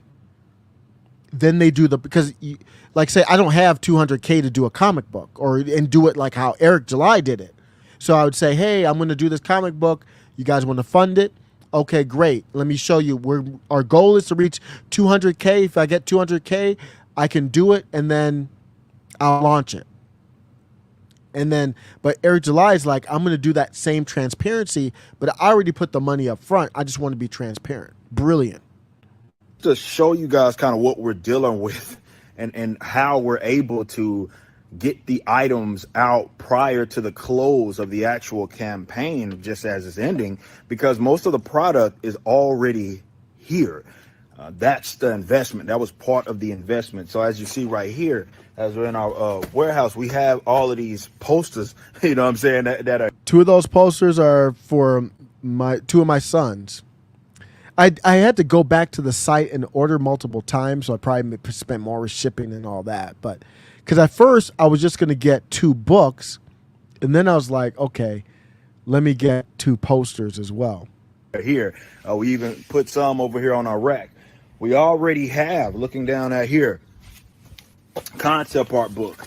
You see we have a bunch of those. We're going to be bagging and boarding these concept art books for you guys that got in on that. The cards. All of the cards are right here. So we've already had most of the items. Next week or so, we'll have the first batch of the actual books for cover A and B. So we've already crossed that bridge. We've already invested this. We have a bunch of posters here, even extra posters. I should not sell out. We got some more posters there. I should not sell out of all of these damn posters, but if I do, it'll be a good problem to have. So yeah, just keep that in mind. There's some confusion because people still think that it's a traditional crowdfund, but no, if it was, that would mean that we were needing funding for the project, and we didn't. We didn't need funding for the project at all. I invested all that money myself. So as we continue to build out this warehouse, racking finally came in, so we're handling all of that right now. Just understand the reason why we're able to get it going into September, get the stuff out, is because we already got most of the items. It's not a traditional crowdfund. So I think it's a good idea for him to be that transparent too, so people can see, hey, this money's going somewhere. If you don't know, he had beef with PayPal. He had some beef with PayPal. Like beef. Legitimate beef. Don't get me wrong. It's like for real beef. Out there, no problem. This right here, I can't touch it. Here's what happened. PayPal said that he can't touch the money. It's not a crowdfund. Part of the way you used to be able to order was through PayPal. PayPal said you can't touch the money, Eric July. That I can get access to this right now. I can get it out there, no problem. This right here, that's gone now too. He's pointing at 24,000. I can get access to that. 1.2 million at the time that he recorded this in July. PayPal froze those funds, and they're still frozen right now. Can't touch it. Of course, they went back to this right here. And they, even though I had already sent this, of course, you can see that they're saying for proof of fulfillment. That's not what they need. Even though I've already given them that information, that's not what it is that they need. So I'm out of on PayPal. I don't mess with PayPal. I don't use PayPal. I didn't use PayPal to order through here. I don't like people playing games like this. It's too much power. Here we go again with a little bit more. But don't put in an actual dispute, because then they put that on us. If you put in a dispute, they'll say that they'll say, hey, you not don't do that. Just go to PayPal, wherever you're on, your whatever devices, tell them, hey, I am not okay with the fact that you got my money that was supposed to go to someone else. So if you signed up to PayPal, that means you're trying to pay to support Eric July and his effect on culture. No different than buying a Bryson Gray album. So if I use PayPal, I need you to send that money to Eric July. I didn't give the money to you for you to hold on to. That's for damn sure. I'm not here to support you. So spread the word. If you can do something, if you agree with me, if you don't agree, then do what you do. But if you agree with me and you don't like how PayPal has been operating, Tim Pool got rid of them. Eric July got rid of them. Don't use them. Period. Make a statement. I'm out. I am completely out on PayPal. There's other options. Don't need them anymore. Been using them for a minute. Don't need them anymore at all. I played this intro with him and Gabe Abdul El Taib. I played that. I use that as an intro. But things escalated a little bit with the PayPal thing. Listen to Eric July here. He's not playing games. You gonna come up off of that money. Eric July, he does not play.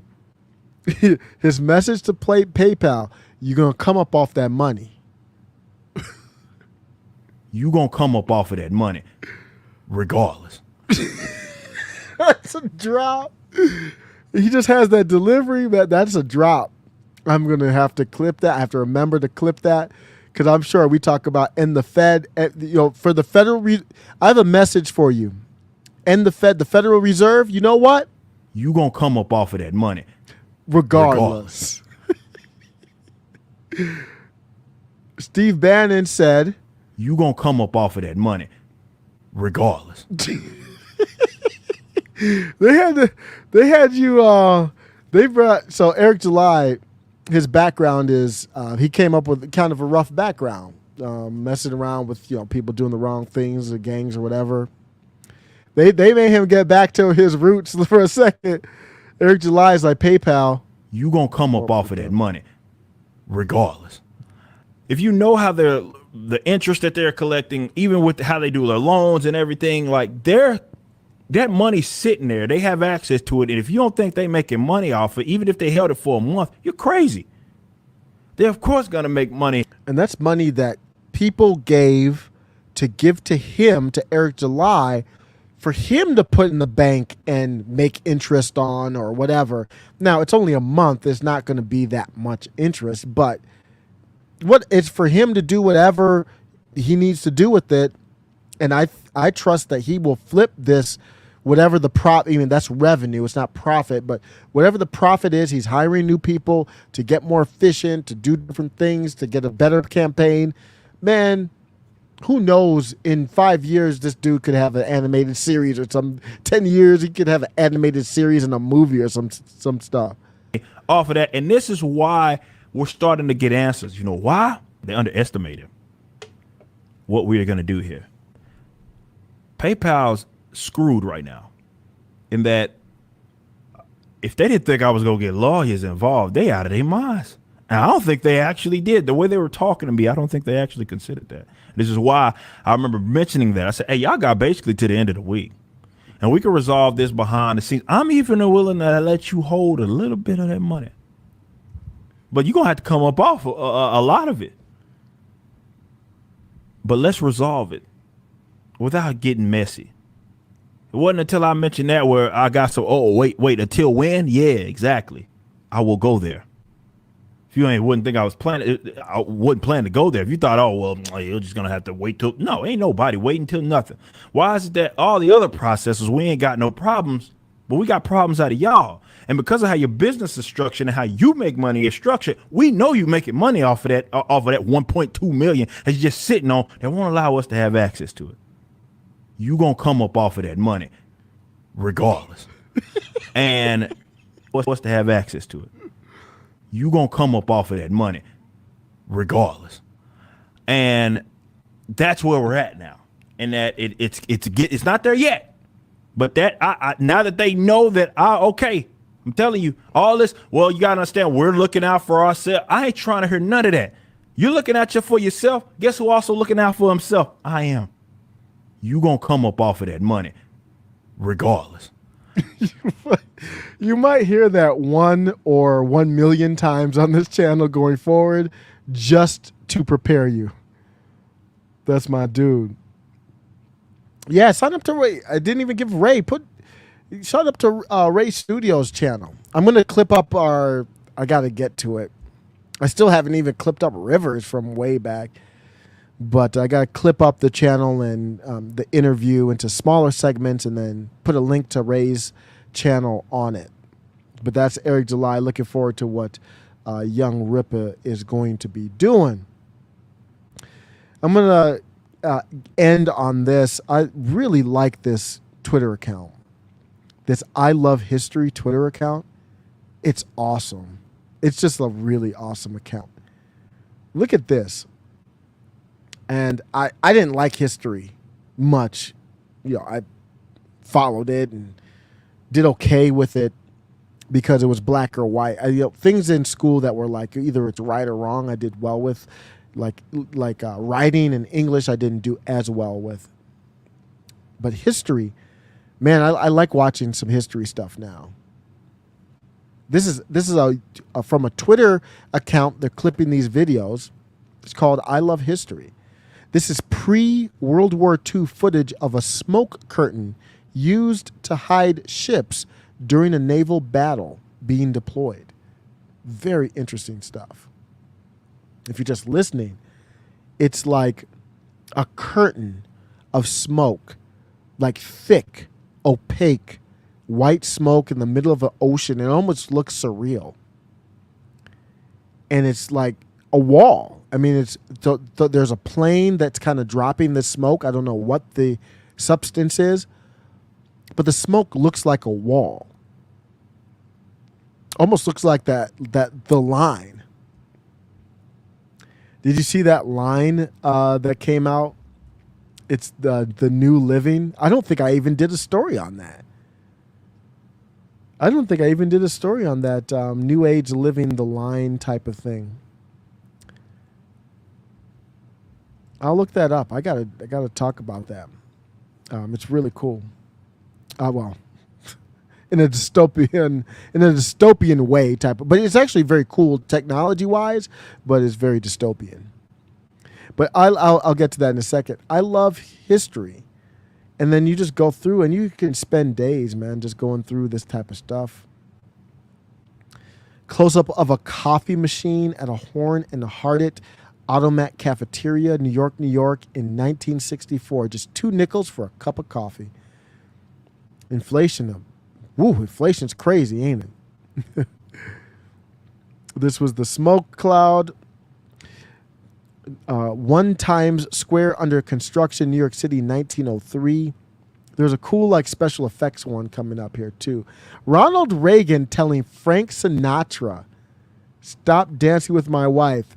And it's just a picture, but Ronald looked like he was serious. Mr. Reagan, rest in peace, he looked like he was serious in this still photo. It could have been all laughs, it could have been jokes, but this is a hell of a photo. It doesn't look like Mr. Reagan is laughing at all. It's a funny picture. He's dancing with his wife, Frank Sinatra, Rat Pack, dancing with his wife, Nancy Reagan, and Nancy Reagan's kind of looking surprised. Frank Sinatra's like, This is what I do, and Ronald Reagan's looking a little salty, a little jealous there. I don't know if that's just a still or what. Crowd in Times Square celebrating. I don't know, what were they celebrating? Celebrating the surrender of Germany, May 7th, 1945. Wow. That's a heck of a moment. Yeah, that's we can't even imagine what that moment was like. It's the day that the Yahtzees surrendered, basically. Look at that. Wow. It's a heck of a picture. I love history that they just pick good things. Clint Eastwood on a skateboard in Rome, 1965. Young Clint Eastwood. High school students in 89. Volkswagen with a fifth wheel travel trailer. Old school.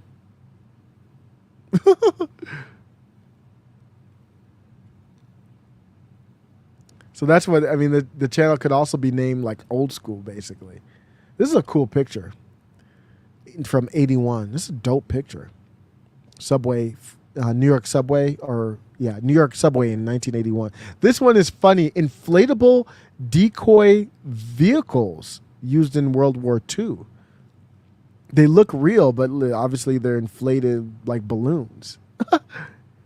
So you would probably get the enemy to waste ammo on it or something like that, you know? Decoys. All these things fake, inflatable. So they're cheap to make.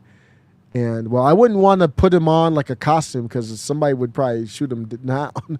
But cheap to make, and you can play games with the enemy. This building here, Indiana Bell, moved 90 degrees in 1 month while everyone still worked inside.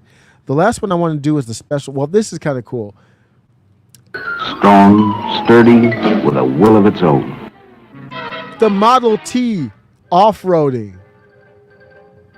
That's kind of dope. And then now we got the Cybertruck coming out soon. So you can see they got them on like preset, just like the commercials of today. Not much different. But I didn't know the Model T 1920s could go off-road. Look at the safety standards in 65. They're on a chairlift, like a ski lift, and there's no seatbelt. It's a mom and a child just smiling, and there's no belt. Just no safety, basically. You sneeze too hard. Rest in peace. Life was savage back then, wasn't it? They had one where they're showing the playground. I think it was pretty soon after this. Maybe it was somewhere else. But they were showing the playgrounds from back in the day. They were like, the playgrounds were not safe, man. They were savage. Like, it was real. Like, if you climbed up too high, you could fall. Let me show the special effect one. How illusions were created in old movies back in the day.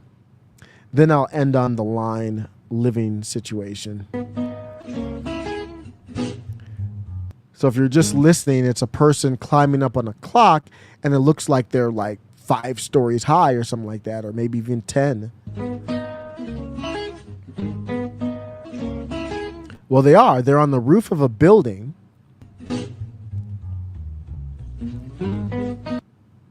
Overlooking the ground, but if the person falls, they'll just fall on the roof. Brilliant optical illusion.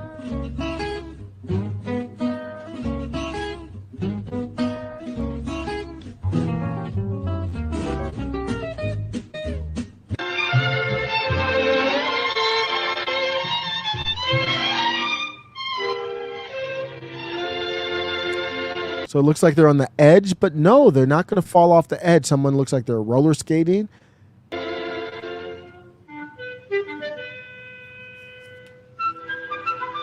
Just like a picture transposed over a section of the room to make it look like they were going to fall.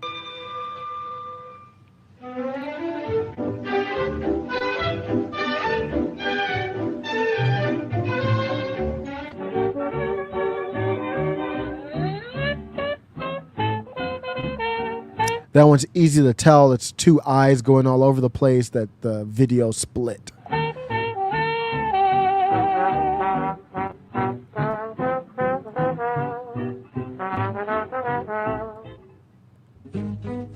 Just cool stuff. I love history.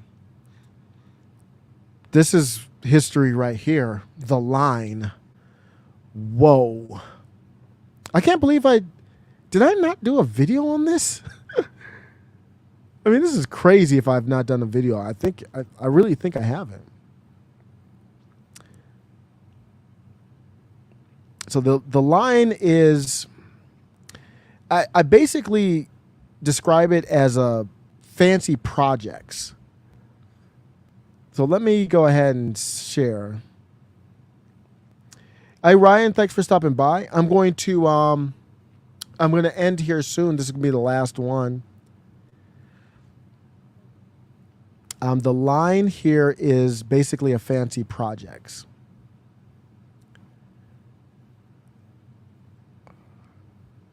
So let me see if I can find the right. So this is a shorter video, but I'll play this while I'm looking for the longer one.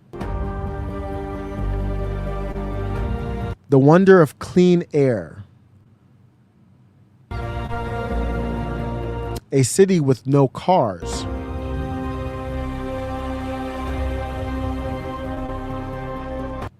No pollution, sustainable living.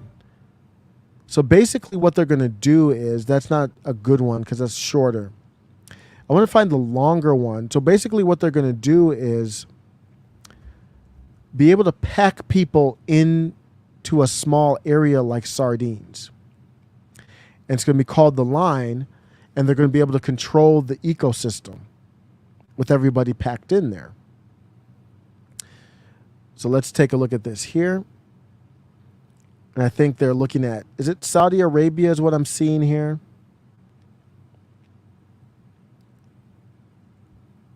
I think that's where they're going to do this. For too long, humanity has existed within dysfunctional and polluted cities that ignore nature. Now, a revolution in civilization is taking place. Imagine a traditional city and consolidating its footprint, designing to protect and enhance nature. The line will be home to 9 million residents and will be built with a footprint of just 34 square kilometers. And we are designing it to provide a healthier, more sustainable quality of life. That's the most important part here, is where they're showing the cities and the sprawl. So you've got the urban sprawl here. So you've seen all these homes and everything spread out. You keep going, you take all of that and you consolidate it in a line and stack it up. So basically it's just apartments. Will be built with a footprint of just 34 square kilometers. And we are designing it to provide a healthier, more sustainable quality of life. The line's communities are organized in 3 dimensions. Residents have access to all their daily needs within 5-minute walk neighborhoods. And this would fit well with the metaverse, where you put on your virtual headset and you don't go anywhere. Don't go far at all. This is basically inching more towards the scene in the Matrix where you find out what the real world is, and they're stacked up just like the line, and humans are batteries for the robots. I'm not saying that we're going to do that exact same scenario, but we're trending towards some type of a place like that. And the line's infrastructure makes it possible to travel end to end in 20 minutes with no need for cars, resulting in 0 carbon emissions. By leveraging AI technology, services are autonomous, saving you time and effort. So they have drones that are going to deliver you food and stuff. Designed by world-leading architects, the line is 500 meters tall, 200 meters wide, 170 kilometers long, and housed within an elegant mirror glass facade. That is spooky, man. That's some alien looking. That is really spooky to have this elegant mirror glass facade. So you can't see what's going on beyond the wall, but the wall reflects back. Who's cleaning that thing? Like, how does that work? Is it just going to get dirty, or I don't know. But that's some spooky stuff. A mirror, that's obviously the biggest mirror that we would ever have seen in the world. Intelligent solutions create efficiency and year-round temperate microclimate with natural ventilation. Energy and water supplies are 100% renewable. The line is designed as a series of unique communities, offering a wealth of amenities, providing equitable views. There you go. Equitable views. So even the views have to be equitable, and I see what they're saying. You will be able to see, if you're in the line, you can kind of make sure everybody sees, at least in the same area, sees the same thing. Like if you're in an apartment complex, some people have a better view than others most often. So that's where they're going with that. And immediate access to the surrounding nature. With 40% of the world accessible within 6 hours, at the heart of the globe's key trade routes, a place for commerce and communities to thrive like nothing on Earth seen before. The Line, the city that delivers new wonders for the world. Somebody's got a future planned for us. The Line in an exhibition, so they had like this mock studio of The Line. Can kind of see it.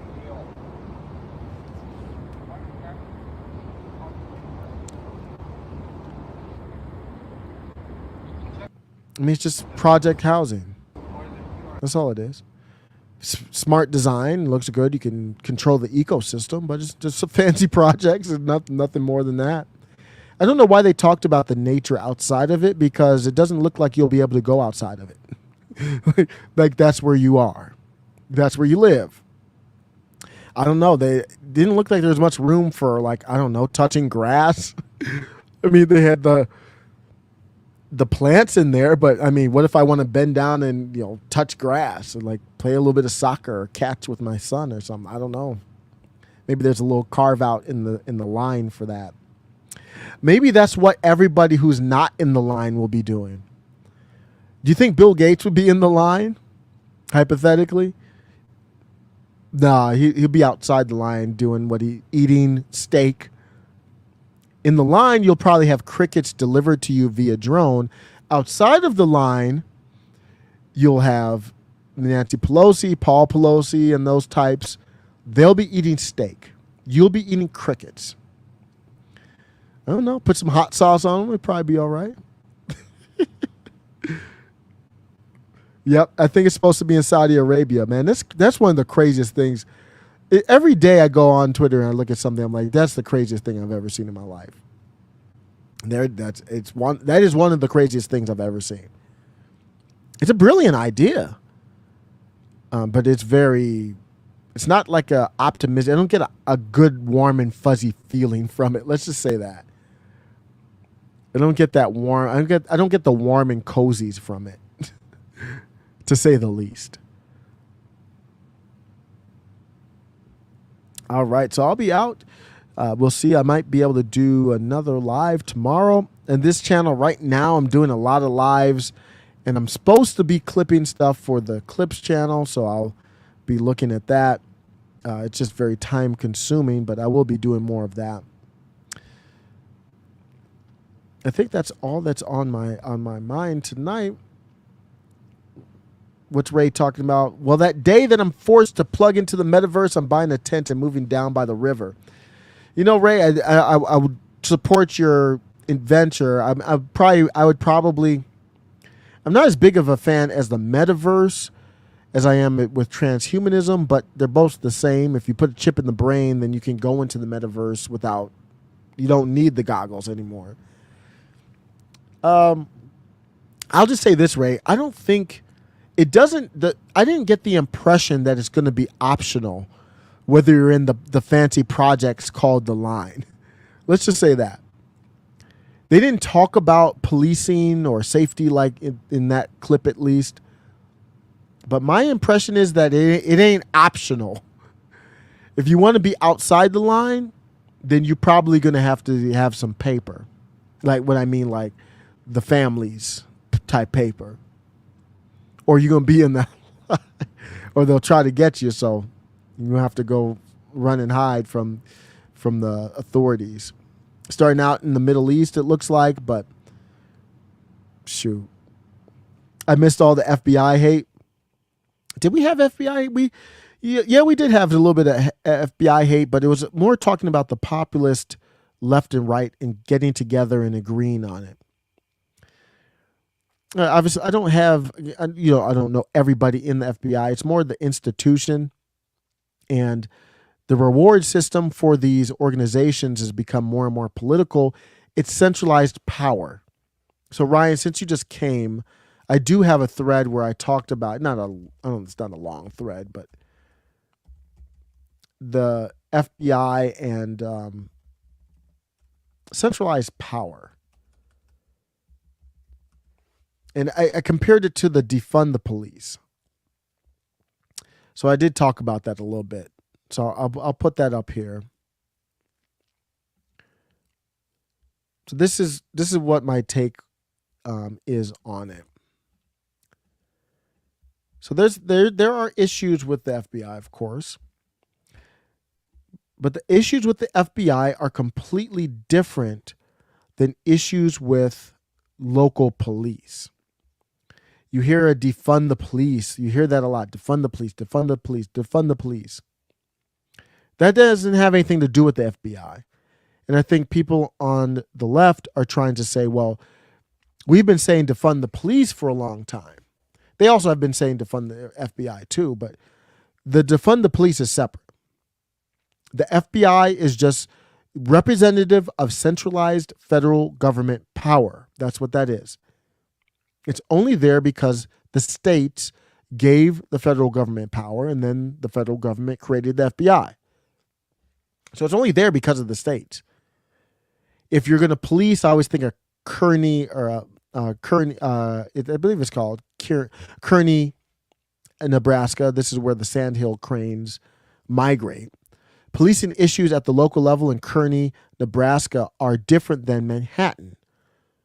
Those issues should be handled at the local level because we all don't have the same problems. You might want to defund the police in Manhattan. In Nebraska, in Kearney, in Kearney, Nebraska, you might not want to. The left wants to use centralized power to handle local issues. Why do you have AOC, for example, saying defund the police? She works in D.C. That have nothing to do with the local level issues that throughout New York or Florida or wherever else. It's a power grab to go after. The police union supported their political opposition. So they're going after that. They don't say defund the Department of Education. They don't say defund the teachers because their teachers union is right in lockstep with them. It makes no sense for people to be chanting defund the police at the federal level. If you want to defund your police, go ahead and do it. It's got nothing to do with the feds. Defund the police is another avenue for the left to funnel more power at the federal level to go after their political enemies. The populist left does not want the FBI, so it's more like corporate left. The issue with the FBI and the IRS is centralized power expanding and getting out of control. I will say this. It's time for governors. Obviously, they're trying to lock Trump up or to keep him from running again. It's time for state legislators and governors to step up and make statements. I saw GOP members. I don't know. I think it was McCarthy. So I don't know if it was. I think it was it the House and Senate? It was. I just woke up and they were talking about it earlier this morning. I haven't re-listened to it. But people in the GOP in D.C. were doing a press conference talking about the concerns with the credibility of the FBI. It's time for the governors to step up. I have a feeling something's going on behind the scenes with governors. I have a feeling that governors led by maybe a DeSantis, who knows? This is pure. I've not seen anything. This is pure speculation. Really, let me just rephrase it then. I think it should be going on. Abbott, DeSantis, many other governors, Kristi Noem, a ton of governors, should be getting together and they should be making a statement. And I think that might, I think that should happen. If that does happen, that is a monumental moment. What would they say? I don't know. I think, to me, it's an ultimatum.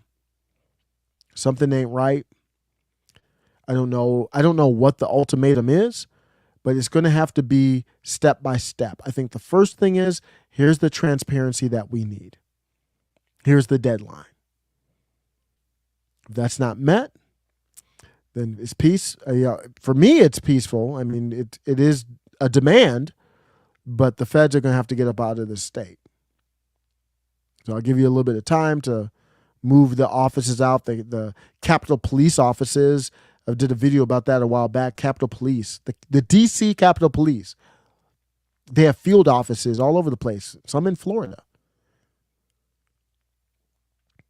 So that's a federal thing. Then, if you don't care about your integrity enough, then until you do, just do work out of the DC office. How about that? That would be a significant escalation. I would want peace. I don't want nothing else other than that. But that doesn't mean I'm a fool. That doesn't mean I'm going to let you step all over me. It's time for we've got to break this. It's like, okay, it started with Russiagate, then it went on to this, and went on to the impeachment, and another impeachment, then it went up to all these court cases in New York and everywhere else, and then now we're at the rate. It's like escalate. At some point, we have to say stop. This is beyond politics. This is getting crazy. Ryan Spar says, I live in Tampa area and there is a Capitol Police office in my city. That is crazy. Yeah, we're getting to that point where the credibility matters. Credibility matters more than anything. Like if the people of Florida don't trust the FBI, right or wrong, it's just too much. I mean, what do you they don't have the authority if that's the case. So we're up in serious times. You got Eric Swalwell talking about abandon Trump, or he had a tweet. Oh my goodness! Like, of all people, Eric Swalwell. I don't even feel like rehashing Bang Bang or Fang Fang and all that. It's embarrassing. And at some point, it's gonna be like, I don't need Eric Swalwell in Congress in California talking like this. It's very aggressive. It's very unbecoming of a federal figure to be talking like this. Let me see if I can find it. Oh, it's probably from his. Did he do it? Did he do it from his rep account? Wow, he might have done it from his official, because these politicians have their personal account. And that's the one where you'll see them do more stuff. Rep Swalwell. Let me see if it's from this account. Is it from his official account? Wow, it was. Wow. It's brazen. Wow. Man, this is crazy. Eric Swalwell says, if you've been aboard the Trump train the last 7 years, you've been given an unexpected stop. Time to get off. Wherever you think this is going, it's not. Trump stole top secret documents. He put a target on the backs of cops. This is getting ugly. Don't be in the wreckage. Man. This is a member of Congress that, let's just say, people don't respect. Some people do, and some people really don't. I mean, this is elevated talk. This is aggressive. And I'm one who says, that's why I play all this stuff where the N-bombs or whatever. It's just words. But we're seeing aggression. Like, it's going into action. So it's not like, so if you just say words, I'm a grown ass man. I don't care what name you call me. But if those words go to action, there's a problem. And we're seeing action against Trump. We're seeing action against the J6ers. And J6ers, some of them broke the law more than others. That's fine. But they still have a right to a fair and speedy trial. Anything that they indict Trump for, they will convict in D.C. It doesn't matter what they indict him for. So if you hear an indictment come down, he's going to be convicted of whatever that is. Dangerous. We're in dangerous times. But her name was Fang Fang. How's Eric Swalwell not in jail? He was not. They didn't find any wrongdoing. So I'll say that. I don't have any evidence of any wrongdoing, but to me, getting duped by a Chinese spy disqualifies you from serving in DC. Period. Or, and that goes for, I don't care if it's Republican, MAGA, whoever. Or at the very least, you shouldn't be on a House Intelligence Committee like he is. Yeah.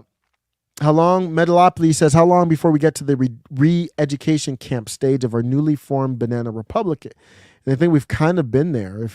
If you're in certain schools and you don't subscribe to the certain religion, they do kind of try to re-educate you, or you could be in trouble.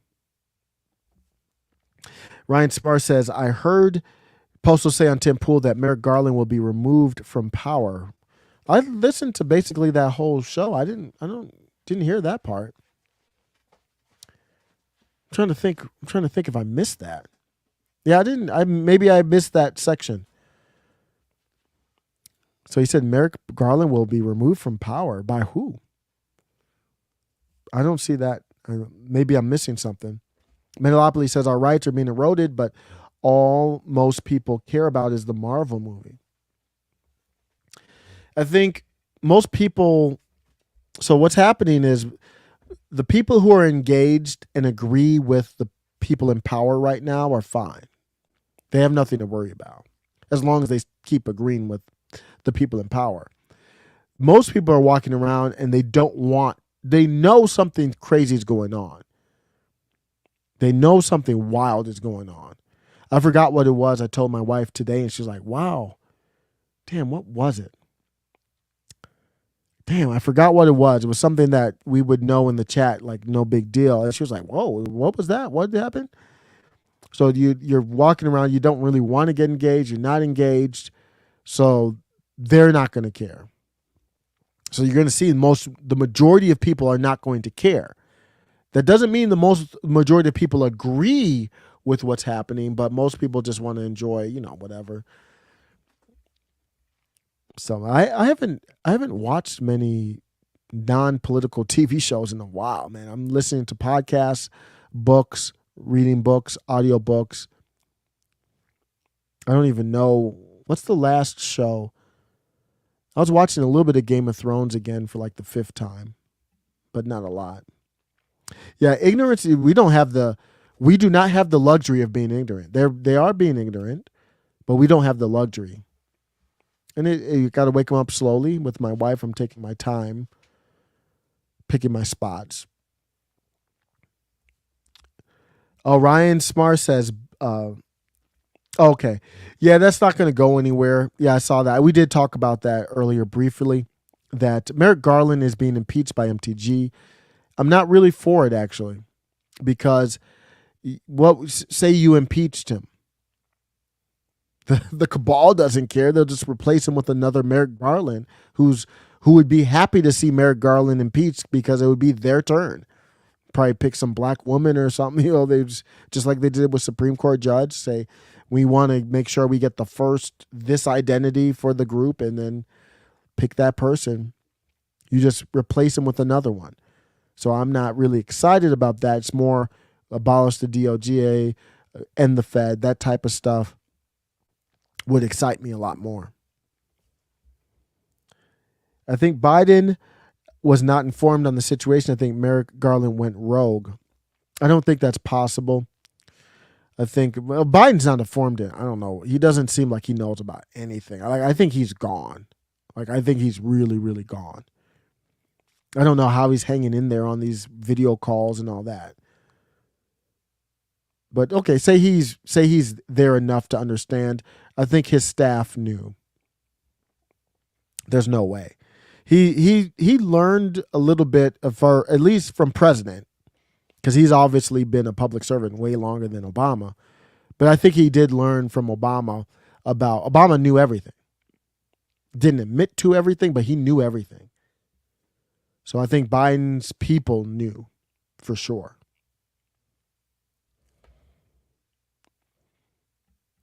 What's this? Merrick Garland asking, let's see here. Mediopoly says, I'll ask again, Libertarian, please vote red next time. We could have prevented Biden if y'all would have created a coalition with the right. It is something that's very much on my mind, is the Libertarian Party and the populist right. Because there's some overlap there. I don't know. Do we know that for sure, that the Libertarian Party would have shifted because it really came down to the swing states. You know, we know they had a bunch of donkeys. So let's say we do know that it came down to the Libertarian Party. I think I don't know what to say about that. I think you've got to vote for where your heart is. In my state, so when you talk about the general election, it comes down to electoral college. In my state, Colorado, it was never going to go. Who knows? There's questions about how things went down in 2020 in Colorado, but it was going to go blue. California is going to go blue. I think Colorado, under organic circumstances, is a purple state without outside influence. But say California, you vote in California, it doesn't matter libertarian or not, it's going blue. Yeah, the coalition part is hard because you're going up against each other too. And I want them to, I just criticized the Libertarian Party for going after Trump in a way that didn't make sense. I have no problem going after Trump, but it's got to make sense. And my thing is, for libertarians, if I'm going to go after people, the populist right would be the last group I would pick. I'm going to go after the corporate left, corporate right, maybe the populist left. They're kind of irrelevant, but I would go after anybody except for MAGA first. Because MAGA, you should be really being able to pick people off.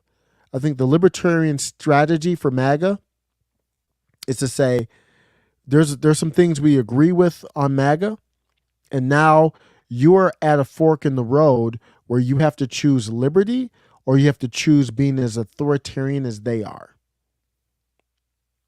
We're the option for liberty. If you want to, and I don't think that's who you are, MAGA. You're just concerned parents. You're just people who love the country. You're not someone who wants to turn the FBI back in raiding, even if it's justified, even if it's Robert Biden, and you think it's justified. That's not who you are. So come on over to liberty. You don't have to change any of your positions. It's about peace, the opportunity for prosperity, and decentralization. Bannon, MTG, others are already talking about it. That's my approach, a libertarian approach to pick off. It's not really to pick off. It's to say, hey, you're MAGA. You might not know it, but you've got a lot of libertarian views in you. Come on over here. We can talk about it more. I think it's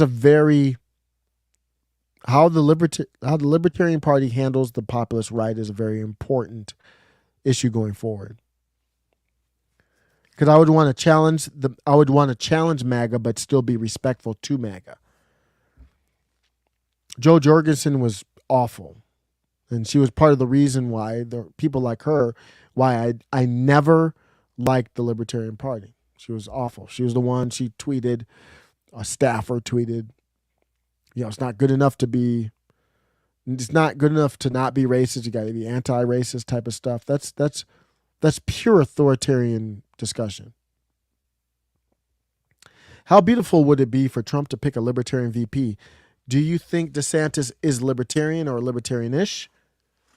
Because he could pick DeSantis. That would be the only option. That anything close to a libertarian. Ray Studio says, I would be interested in having some people on the left be on my show. And to have a good discussion. Yeah. And I would promote them too. Because, Ray and I disagreed on some things, the abortion stuff or whatever, a little bit, not a lot, but. Ryan Smart says MAGA is the only way forward. I agree. If Ryan and I are wrong, somebody tell me. I haven't been convinced. MAGA is the only way forward when we talk about like the federal level. Locally, I don't know if it's not as much MAGA, but more, depends on where you are. Metalopoly says, yeah, I'm going to have Jen and Peter on at some point, I think, relatively soon. I'm going to have them on here because I haven't had them on this channel yet. But, it's difficult. They've got a show they're doing, and I don't have a solid schedule. So I think we just have to schedule it. I'm big fans of theirs. I think they're respectful. They are based in truth. I think they're true populist left. Metalopoly says the FBI debacle has split the left into factions. Yeah. I think what I would say is it's exposed. Nina Turner has been exposed. And she already exposed herself to me when she said the filibuster was a legacy of white supremacy. That was the moment when I saw her tweet that, I was like, I'm out. So I'm not surprised that she basically called Jimmy Dore racist when Jimmy didn't say anything about race. Because she's not to be trusted. So it has split the left, but really no different than it split the right. The right is split between corporate and populist while uniting the right. Yeah, you're right. It has united the right. I agree. It has been a uniting thing for the right. We need to strike while the iron's hot. Yep. Great comment. As usual. I agree completely. Ryan Smart says, DeSantis is less libertarian than Trump. Wow. That's an interesting one. I would not agree with that one. But I do, like you said, if you don't want to make America great again, you aren't legit. Yeah. If that phrase triggers you, then I'm out on you. As far as like vote, not that we can't talk, but as far as voting for a politician, if that phrase doesn't work for you, then I'm out on you. DeSantis is the only politician that's actually getting ish done and making the state better. Yeah. I call him a libertarian authoritarian. Now, those two are oxymorons. No, those two cannot exist. But, well, if you can be a socialist libertarian, then socialism is basically a dictatorship. But I digress. He's getting stuff done, but he will do laws that kind of protect your liberty. Ray said, who did the drawing of the face for your channel? I just did it through one of these apps. So I just took a picture. You can just take a picture and then go on one of these cartoon apps, and then it will turn it into a cartoon. So it was AI. AI did it. Metalopoly, a lot of the left are questioning why the ish libs are all in on supporting the FBI, and I don't blame them. It's creepy to say the least. Yeah, you need to separate. If somebody's out here supporting the actions of the FBI that are indefensible, then you got to look at them sideways. I'm open to being wrong. So tell me, I'm sure there are things that the FBI do that they do well and that are important. So when they're abolished, help me understand how to replace those things. Truth, what's good? Truth is always on point. Trump is pretty liberal at the core. Look at the old 90s video interviews. Yeah, he was very, looking back at some of the old videos, he was more politically in tune than I remembered.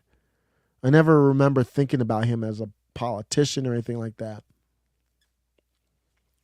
But yeah, he was a leftist though. I think he was a corporate leftist. Or he played the game because he has properties and all that in New York. He had to pay these guys off. Basically. I think DeSantis is more conservative than Trump, who is more libertarian. Yeah, that's fine. Ray Studio says they're social conservatives, but no such thing as a libertarian socialist. Yeah, that's Vosh. Vosh calls himself that. I'm open to being wrong on it, but my vision of libertarianism is you can be whatever you can be. You can have a commune under libertarianism. You just go to the Pacific Northwest or wherever you're going to go in the woods and you have your commune. It just wouldn't be like the United States of America. But here's the thing with libertarianism that I don't hear discussed a lot. If we get to the point where we break it down with no centralized government, all we're doing is restarting over. And eventually people, to survive, they make coalitions, they make treaties, they band together. So say we went full libertarian and the states were still the boundaries, you might see Texas, Alabama, Mississippi, Louisiana, you might see them, Florida, you might see them say, hey, we all want to band together, eventually over time. I don't know, maybe we should even form a union and you're recreating the wheel. It would not stay. I don't think we would stay as a libertarian society. We'd be just recreating the wheel and building it back up again. Because humans naturally, I think, for defense, want to roll in packs and group together. If two states group together, all these territories start grouping together, then other territories would have to group together for like power and protection. You'd be worried about your neighbors getting too much power. Yeah, there's danger. You would still need a military industrial complex. How would you protect yourself from globalists? If America turned libertarian, how would you protect America's interests? You would still need to pay money to defense contractors. You would still have to have somebody with nuclear codes. Just thinking through it. But yeah. Ryan Smart says, I will say Trump was anti-abortion. I don't remember what his old position was, but I remember when he was running in 2016, he had obviously not thought the topic through. He was talking about, remember that interview he did where he was like, the mother should be imprisoned or whatever? I don't think he had thought through it. Ray Studio says, I view myself as a more traditional conservative. Like a Rush Limbaugh type conservative. I don't view you as that. I definitely don't view you as like a neocon. Those traditional conservatives were not afraid of war. So that's my first thing I would say. So I think you're more like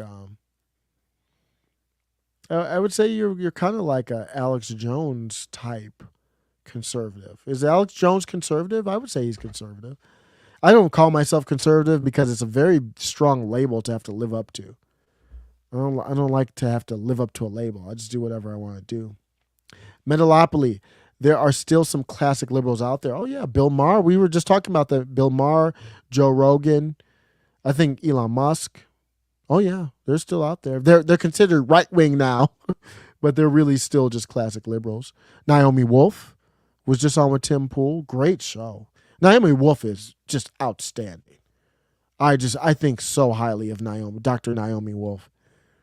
So reasonable. She's not even a Trump guy, a Trump girl, woman. But she's honest, reasonable. You can work with those people, man. That's who we want. Yeah. So Alex Jones is a classic liberal. So Alex Jones is a classic liberal. Is that true? I don't even know. I don't view him as that, but I could be wrong. Ray would know better than me. He knows well. Yeah. So I would consider you, Ray, like kind of like a Alex Jones realm politically. Melopoly says, me too, Ray. I'm a constitutional conservative to the core. Yeah, it's just the label of being conservative is so... I think I've seen people labeled as conservative, and then maybe they do one thing that's like kind of questionable, and you just get slammed. So I just hate labeling that. I think for me, it depends on the issue. In my own life, I tend to be conservative with, a small c, like not politically, but just fiscally. Alex Jones is a conservative Christian. Yeah, that's what I viewed him as, Ray. I don't know, Ray may be a little bit different, but who cares? It's whatever. I'm a mixture of Ben Shapiro and Michael Knowles. Oh, see, I see them as more corporate than you, Ray. I don't really see the Ben Shapiro. Maybe I'm wrong. Maybe it's they're great. I listen to them. I like Matt Walsh. Matt Walsh is my favorite. Well, Candace Owens is probably my favorite, but Matt Walsh is over there with Daily Wire. They're so good. And Brett Cooper is fire. Man, she's really good. It's good that they got her for, I think, the younger audience. She's very believable, authentic, relatable. Matt Walsh is my favorite over at Daily Wire, though. Candace Owens. He said, Ryan Smar said you must be ugly if you're a mixture of Ben Shapiro and Michael Knowles. That's funny. Melopoly says, classic liberals and conservatives can still have open dialogue for sure. We can compromise. These progressives treat anyone who disagrees with this on the smallest things like mortal enemies. Yeah. Their purity test is continuous and strenuous. The progressives. You say one thing that's out of line. Boom, you're done. That's why Breonna Joy Gray was kind of replying to some people. She agreed with Marjorie Taylor Greene on this thing. And some people wanted to use that to just be like, you're not a conservative. Yeah, they don't play around. Brett Cooper is a legend. Yeah, she's good. But I'm a Trump and Teddy Roosevelt capitalist. Okay, I can see that. I definitely see that. I did like Madison guy, Thomas Jefferson guy. I don't know right now. I'm like Officer Brandon Tatum. He's way more knowledgeable. I'm not very knowledgeable in religion and the Bible. But Officer Tatum, his takes come very close to mine on very often on a lot of issues. Candace Owens I think she's more authoritarian than I would like. But I just did this thing. If you go to, it was on Tim Pool today. This, like to find out your bias. What is it called? I don't even know what it's called anymore. Okay, it's called the Ground app. Is that what it's called? So I went on the Ground app just to see what it just uses your Twitter handle. So I'm gonna be out here in a second, but it uses your Twitter handle, and you go to it, and you put in your Twitter handle, so you can put in anyone you want. And so, for example, let me see. Check another profile. So let's check like Posavec or something like that. What is this? Can I close this? Let me see. See my news bias. Linda B. I mean, who is that? What am I doing here? I got to find where you put it in, but here's mine. I don't know how to put it in. Here's mine. Or is it ownership? Okay, let's look at this. Stuck in the middle from Twitter. 35% of the news Stuck in the Middle interacts with on Twitter is media conglomerate owned. I don't know. I don't have reference, but that seems pretty low. Stuck in the Middle has a slightly concentrated News diet. What does that mean? I don't even know what that means. No definition? What is this? Okay. Oh, independent sources. Oh, this is cool. So based on my Twitter interactions, 13% of the news that I interact with is independent. I would like that to be higher. 35% is media conglomerate, so New York Times or whatever.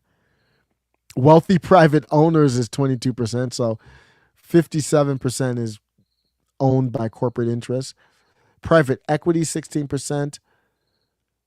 Other, 8%. Telecom, 5%. Government, 2%. The government probably should be higher than that. I should be interacting with government sites more. Look at my top 3 news influencers. Top 3 news influencers. Eric D. July is number 1. That's dope. I had no idea. That actually surprised me. But now with the Ripaverse, it does not. Julie Kelly, number 2. That surprised me too. These are great follows. And then most people probably know Jack Posavec, number 3. Those are my top 3. Eric July is considered right. That's just so weird because he's not right. But there's that overlap again with libertarians and the right. Eric D. July is not right. He's not political. He doesn't believe in politics or the government. He's an anarcho-capitalist, and they label him right. Julie Kelly, mostly right. So how did I end up so much in the middle then? Because it said 45% of the news stuck in the mid interacts with on Twitter leans right. So that's a very good balance. 45% right, 41% left, and 14% is, I guess, I don't know, what, middle? So I don't know what is tribal. I don't know what that is. I think those are shortcut links. The New Yorker, the New Yorker's been doing a lot of pieces that are relevant. I am very surprised at how often I do. I mean, I used the New Yorker today. Oh, well, I didn't use it. I got this. I was going to talk about Mark Milley's resignation letter that he never sent, but that was through the New Yorker. The New Yorker has got a lot, and then the DeSantis thing that I did was a New Yorker. It was a great New Yorker article. So right now I gotta say I kind of like the New Yorker. I like the New Yorker. They're one of the. I don't always agree, but and then I love the Post Millennial. Very big fan of their work. They're right. So I guess that's how it balances out. I look at the Hill a lot, Guardian, so. But yeah, Jack's mostly right. I'm pretty much in the middle. I was surprised. I thought I was going to be more right than that. But those are the 2. If you don't know Julie Kelly, she's American Greatness. Very good. Her top 3 are Sean M. Dav. Jesse Kelly was Savage Day. Columbia Bugles, really good. Look how Jesse Kelly's kind of balanced there. Julie Kelly's 72% right. Well, because of her site. American Greatness is the site. I think that's her site. Then she goes to Political and New York Times. Jesse Kelly, National Pulse. James Lindsay, who's not on Twitter, got banned, permabanned, 49% right. Libs of TikTok, pretty much right. Yeah, this is kind of fun to go through and look at this stuff.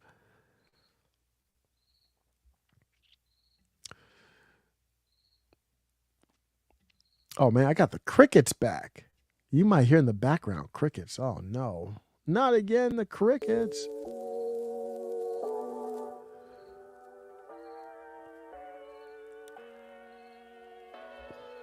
I'm somewhere in between Jimmy Dore and Kim Iverson. Or no, I'm Bannon and Iverson. I would be a populist left if I was between Iverson and Dore. Not much room between Iverson and Dore. Fun live. Just wanted to hang out, go through some topics. Always fun. You knew Ryan was like, we knew Eric July was going to be there. I'm a little surprised. That's my dude, but yeah, I do talk about him a lot. Why wasn't Tim Pool there? I don't know how they do that. But actually, Tim Pool is he's kind of bad on Twitter. I'm a super follower, but I'm surprised Malice, the last time I did that check, Malice was on there. But you know what I should do? I should do another update to my political compass. The political compass is a cool test. Maybe that's what I'll do this weekend for live. If you don't know the political compass, this is probably the most common site that people go to find out where they are on the left, right, whatever spectrum. One of the most popular sites. And you can take a test to decide where you are. So it says take the test. And you fall in one of these, these different squadrons, these little quadrants. Let me see. Yeah, authoritarian left, authoritarian right, libertarian left, libertarian right. So if you're probably going to be, if you're populist, you're going to be in the libertarian part of it. But just to show, the test has some great questions. I mean, some of these questions make you think. I haven't taken this test in months. The last time I took this test, the video is on the channel, so I could compare. I think I came out more libertarian than I thought. I'd probably be even more than that. This is probably a year ago or more. They said, if economic globalization is inevitable, it should primarily serve humanity rather than the interests of transnational corporations. So you got to read these through and kind of think through. This is under the assumption that economic globalization is inevitable. So it's going to happen. Should it primarily serve humanity rather than the interests of transnational corporations? So do I agree? So I agree with that. It's just a matter, is it going to be strongly agree or agree? I'm going to say strongly agree. So I'm not going to take the whole test now because it takes a little bit of time. But I'd always support my country whether it was right or wrong. I disagree with that. So I'm going to try to think, is it strongly agree or disagree?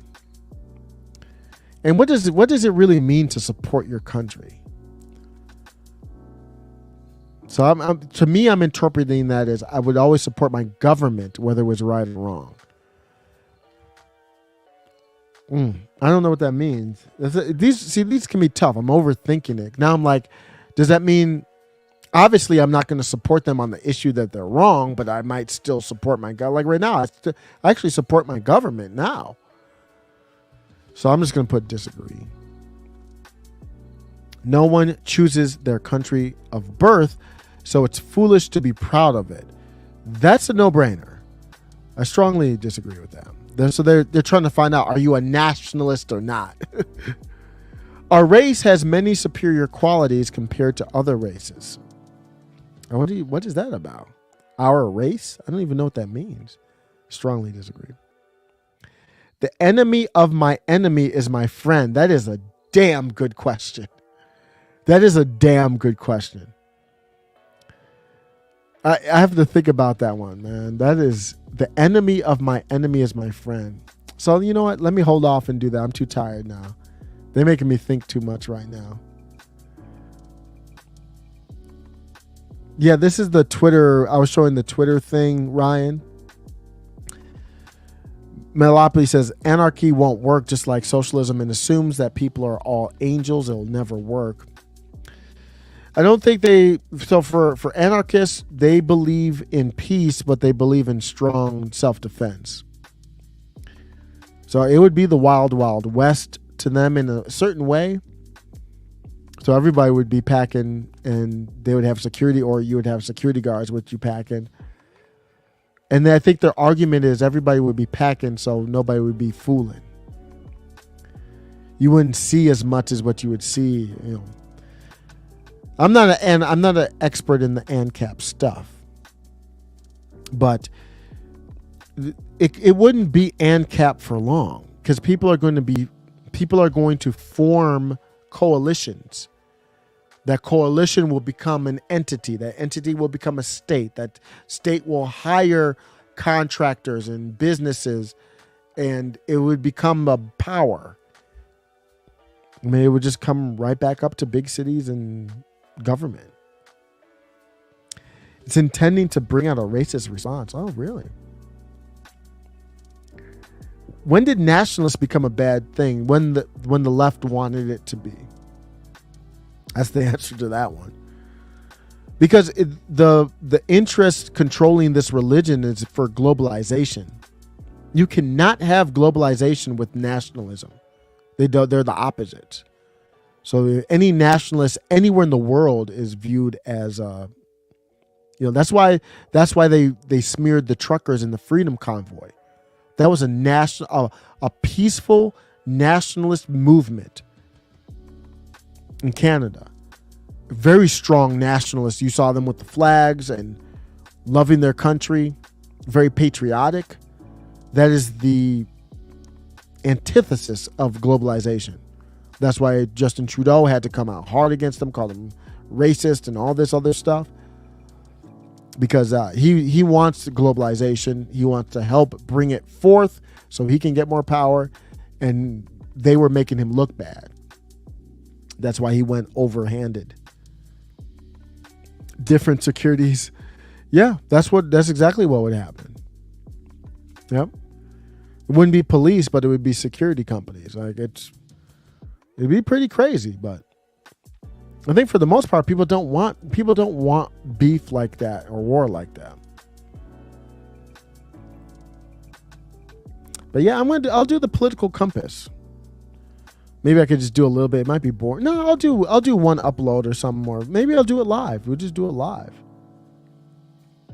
The Nazis. Oh yeah. We talked about that, Ray. And there's Eric July. We talk about him a lot, but he has a great video talking about that too. It's confusing because the Nazis, they were just because they were nationalists, right? There's a lot of different conflicting or different ideologies at work there.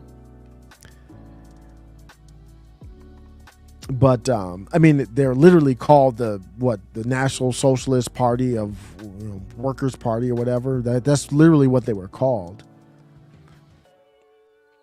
Ryan Smars, Osiris, what do you think about the FBI looking for some kind of Epstein-related video in Mar-a-Lago? He did do biz there until Trump kicked him out. I don't know. I don't think that would be the case, but it's very possible. I mean, the judge that signed off on the warrant, worked for the federal prosecutors against some of the Epstein employees and then switched mid-trial to the defense. But I don't have enough to say that. So do I think that's the case? No. Could be, though. Some people were speculating if this was about Operation Crossfire is what it's called, the FISA warrant.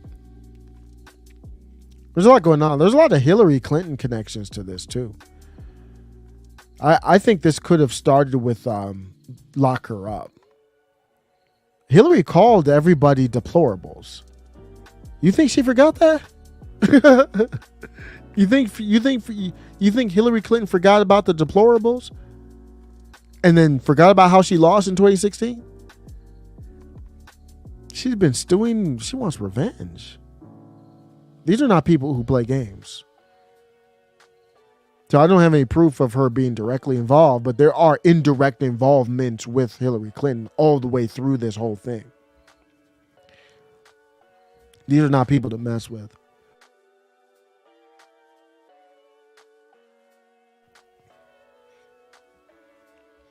Yeah, I might do it tomorrow. We'll see. Yeah, might do the political. It's a fun thing to go through. Fun exercise. Aren't those questions fun? I like those questions.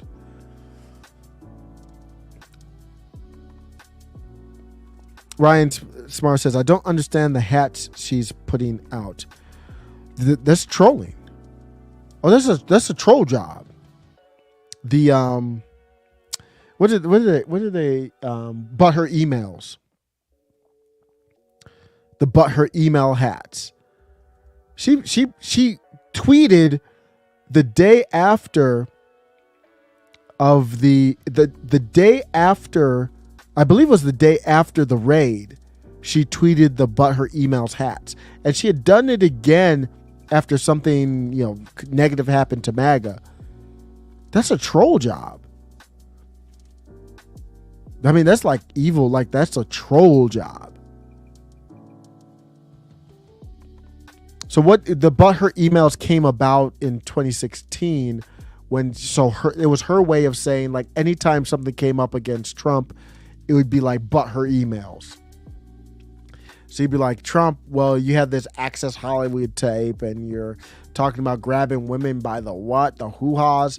And then he didn't say that, but it would be almost like but her emails. It was like whataboutism before whataboutism was a term.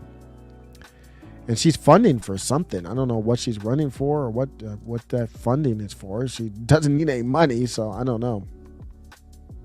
But that's a troll job. Just like Liz Cheney bringing out her father. That was one of the biggest and most savage troll jobs I've ever seen from a politician. It was a middle finger. That's what Hillary but her emails was. It's a middle finger to MAGA, reminding you that remember when I called you deplorables and you rose up, picked Trump through the Access Hollywood tape and all that, and I lost. I can't do what I want to do to every one of you, but here's what I can do.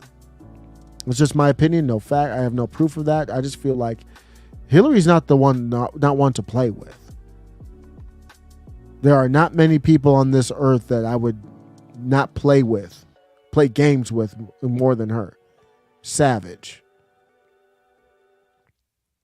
Yeah, and she's also, Ryan, yes, she's saying like I got a crime and got away with it. Absolutely. She's highlighting the double standard. It's a troll. It's a serious troll job.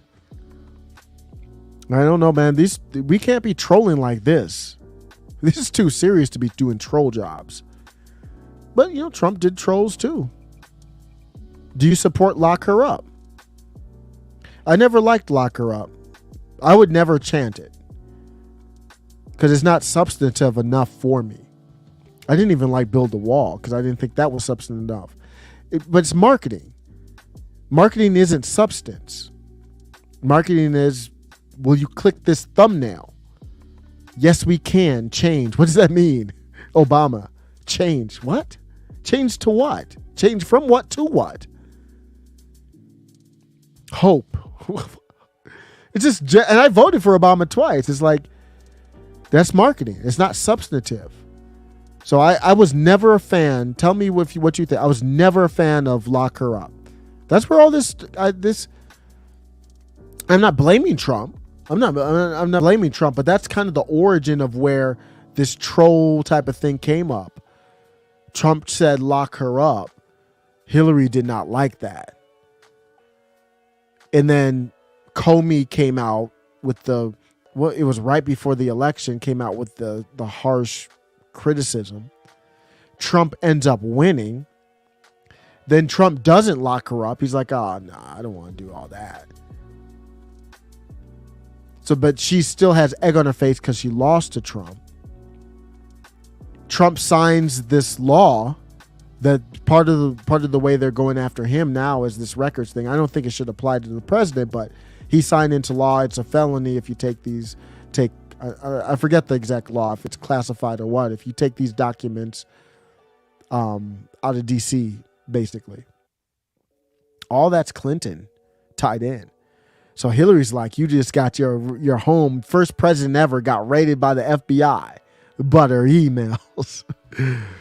Man, the evil is so evil, man. I said, you might think I'm crazy, but I said Liz Cheney, like I said Nancy Pelosi is sexy.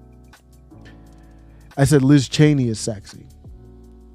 And then you might be able to say Hillary Clinton's sexy too, because of that. That one might be even a little too far from me.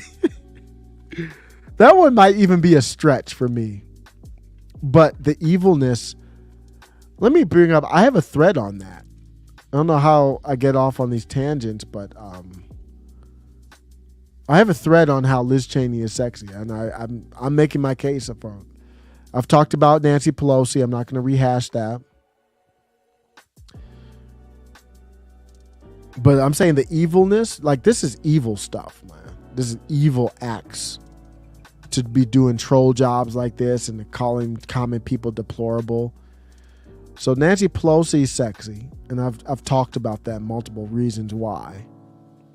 Played the clips and all that. I said she's sexy as hell. How can you not be turned on by someone so powerful and untouchable and going full savage? They asked her in a press conference, well, what about all this? Basically you have information that the public doesn't have. Really shouldn't you be there to do the work of the people? Why are you and your husband flipping stock options? And basically paraphrasing, she was like, get wrecked. I'll do what I want to do. Forget about the bathing suit. It's sexy. It's hot. Liz. Is this the Liz Cheney? I'm trying to find it. Oh, that's old. I don't even know what that is. Okay, here's my Liz Cheney sexy take. More longer than I thought. Why is it so long? Oh, I was talking about Libby Scooter. Oh my gosh. That could be a whole nother segment. I was talking about how savage the Cheney stuff was. So let me start it here. Here's where it starts. I said that Nancy Pelosi's hot. I'm adding Liz Cheney to that short list. Hear me out. Liz Cheney is about to lose her primary race, and she drags her father out. Everyone who follows this stuff knows he's one of the most corrupt and evil public servants this country has ever seen. Bringing him back out with a cowboy hat on. This is this ad. If you haven't seen it, Google it. Liz Cheney, Dick Cheney ad. Cowboy hat, no glass. I didn't even know it was Dick Cheney at first. And Dick Cheney was kind of like, I mean, like an icon of, not in a good way, but an icon of politics for me growing up. Everybody, I mean, he looked like the Penguin kind of. When I saw the ad, I thought it was just some random dude. I seriously didn't know it was Dick Cheney. Bringing him back in the cowboy hat, no glasses, is a huge troll job. That's putting it kindly. There's something sexy about Liz. It's very similar to Nancy Pelosi, where they are so evil, yet out in the open about it. They've got these non-playable characters cheering Dick Cheney. So there's Democrats on the left cheering Dick Cheney now, because they're programmed to hate populists. That's why they don't say populist right. They say Trumpist, because they don't want you to be labeled as a populist. They want you to be labeled as a cult follower of Trump, and that's not MAGA. So these people are programmed to hate populists. Liz Cheney lies on the J6 committee with such ease and poise, omitting context and lying. And she's lying. She knows that we know that she knows that we know she's lying, and she does it with such ease. I don't give any human the power to be the devil, just like I don't give any human the power to be God. But Liz Cheney's behavior is devilish, devil-like. Forget about if someone looks like Miss Piggy or not. These people, they're always doing these jokes. They're always doing these inappropriate Miss Piggy comparisons. Not me, other people on Twitter. I would never do such things. Forget about if somebody looks like Miss Piggy or not. Devil-like behavior is sexy. It's enticing. That's Liz Cheney. I don't view the devil as an ugly man with horns. It can be someone flexing their beauty or power or narcissism or sociopathic behavior in a way that lures you. So what might be the devil for me is different for somebody else. They lure you with those traits. They lure you. Maybe you want some of those same traits that they are exhibiting. Of course, in your head, you would use those powers for good, though. Liz's statement is with this political ad is I'm going out. I'm going to lose. It's about 5 days from now. I think it's next Tuesday. Is it Tuesday? Wait, I think it's a few days out is the primary. And Harriet Hageman is going to win. We'll see. But that's what it looks like. By a lot. So she's going out saying, I'm going to troll y'all. And big middle finger to y'all. And she's bringing up death, destruction, loss of liberty. This is like literally how many people died because of the lie of the weapons of mass destruction, Patriot Act, loss of liberty. All that stuff that her dad participated in. I believe he was on the board of Halliburton. Is that the relationship? She had a relationship with Halliburton. I'm putting all that stuff out on the table as a big FU to all you deplorables in Wyoming that won't vote for me. And there's nothing you can do about it. You can vote me out, but I control you though. Not control. I can make fun of you on my way out. I can tell you can't stop me on my way out. That's her side of it. It's so unbelievably evil. I cannot imagine how she sleeps well at night. But it's hot as well. There's an attractive, and that's just for me. I can't speak for anybody else, but for her to be able to be on the committee and just have so much poise and lie and do all this, and then we know she's going to lose, but then she brings her dad out and just like, F you populist, F you populists. It takes gall. It takes something in her that is, I can't lie. It's an attractive type of trait, I would say.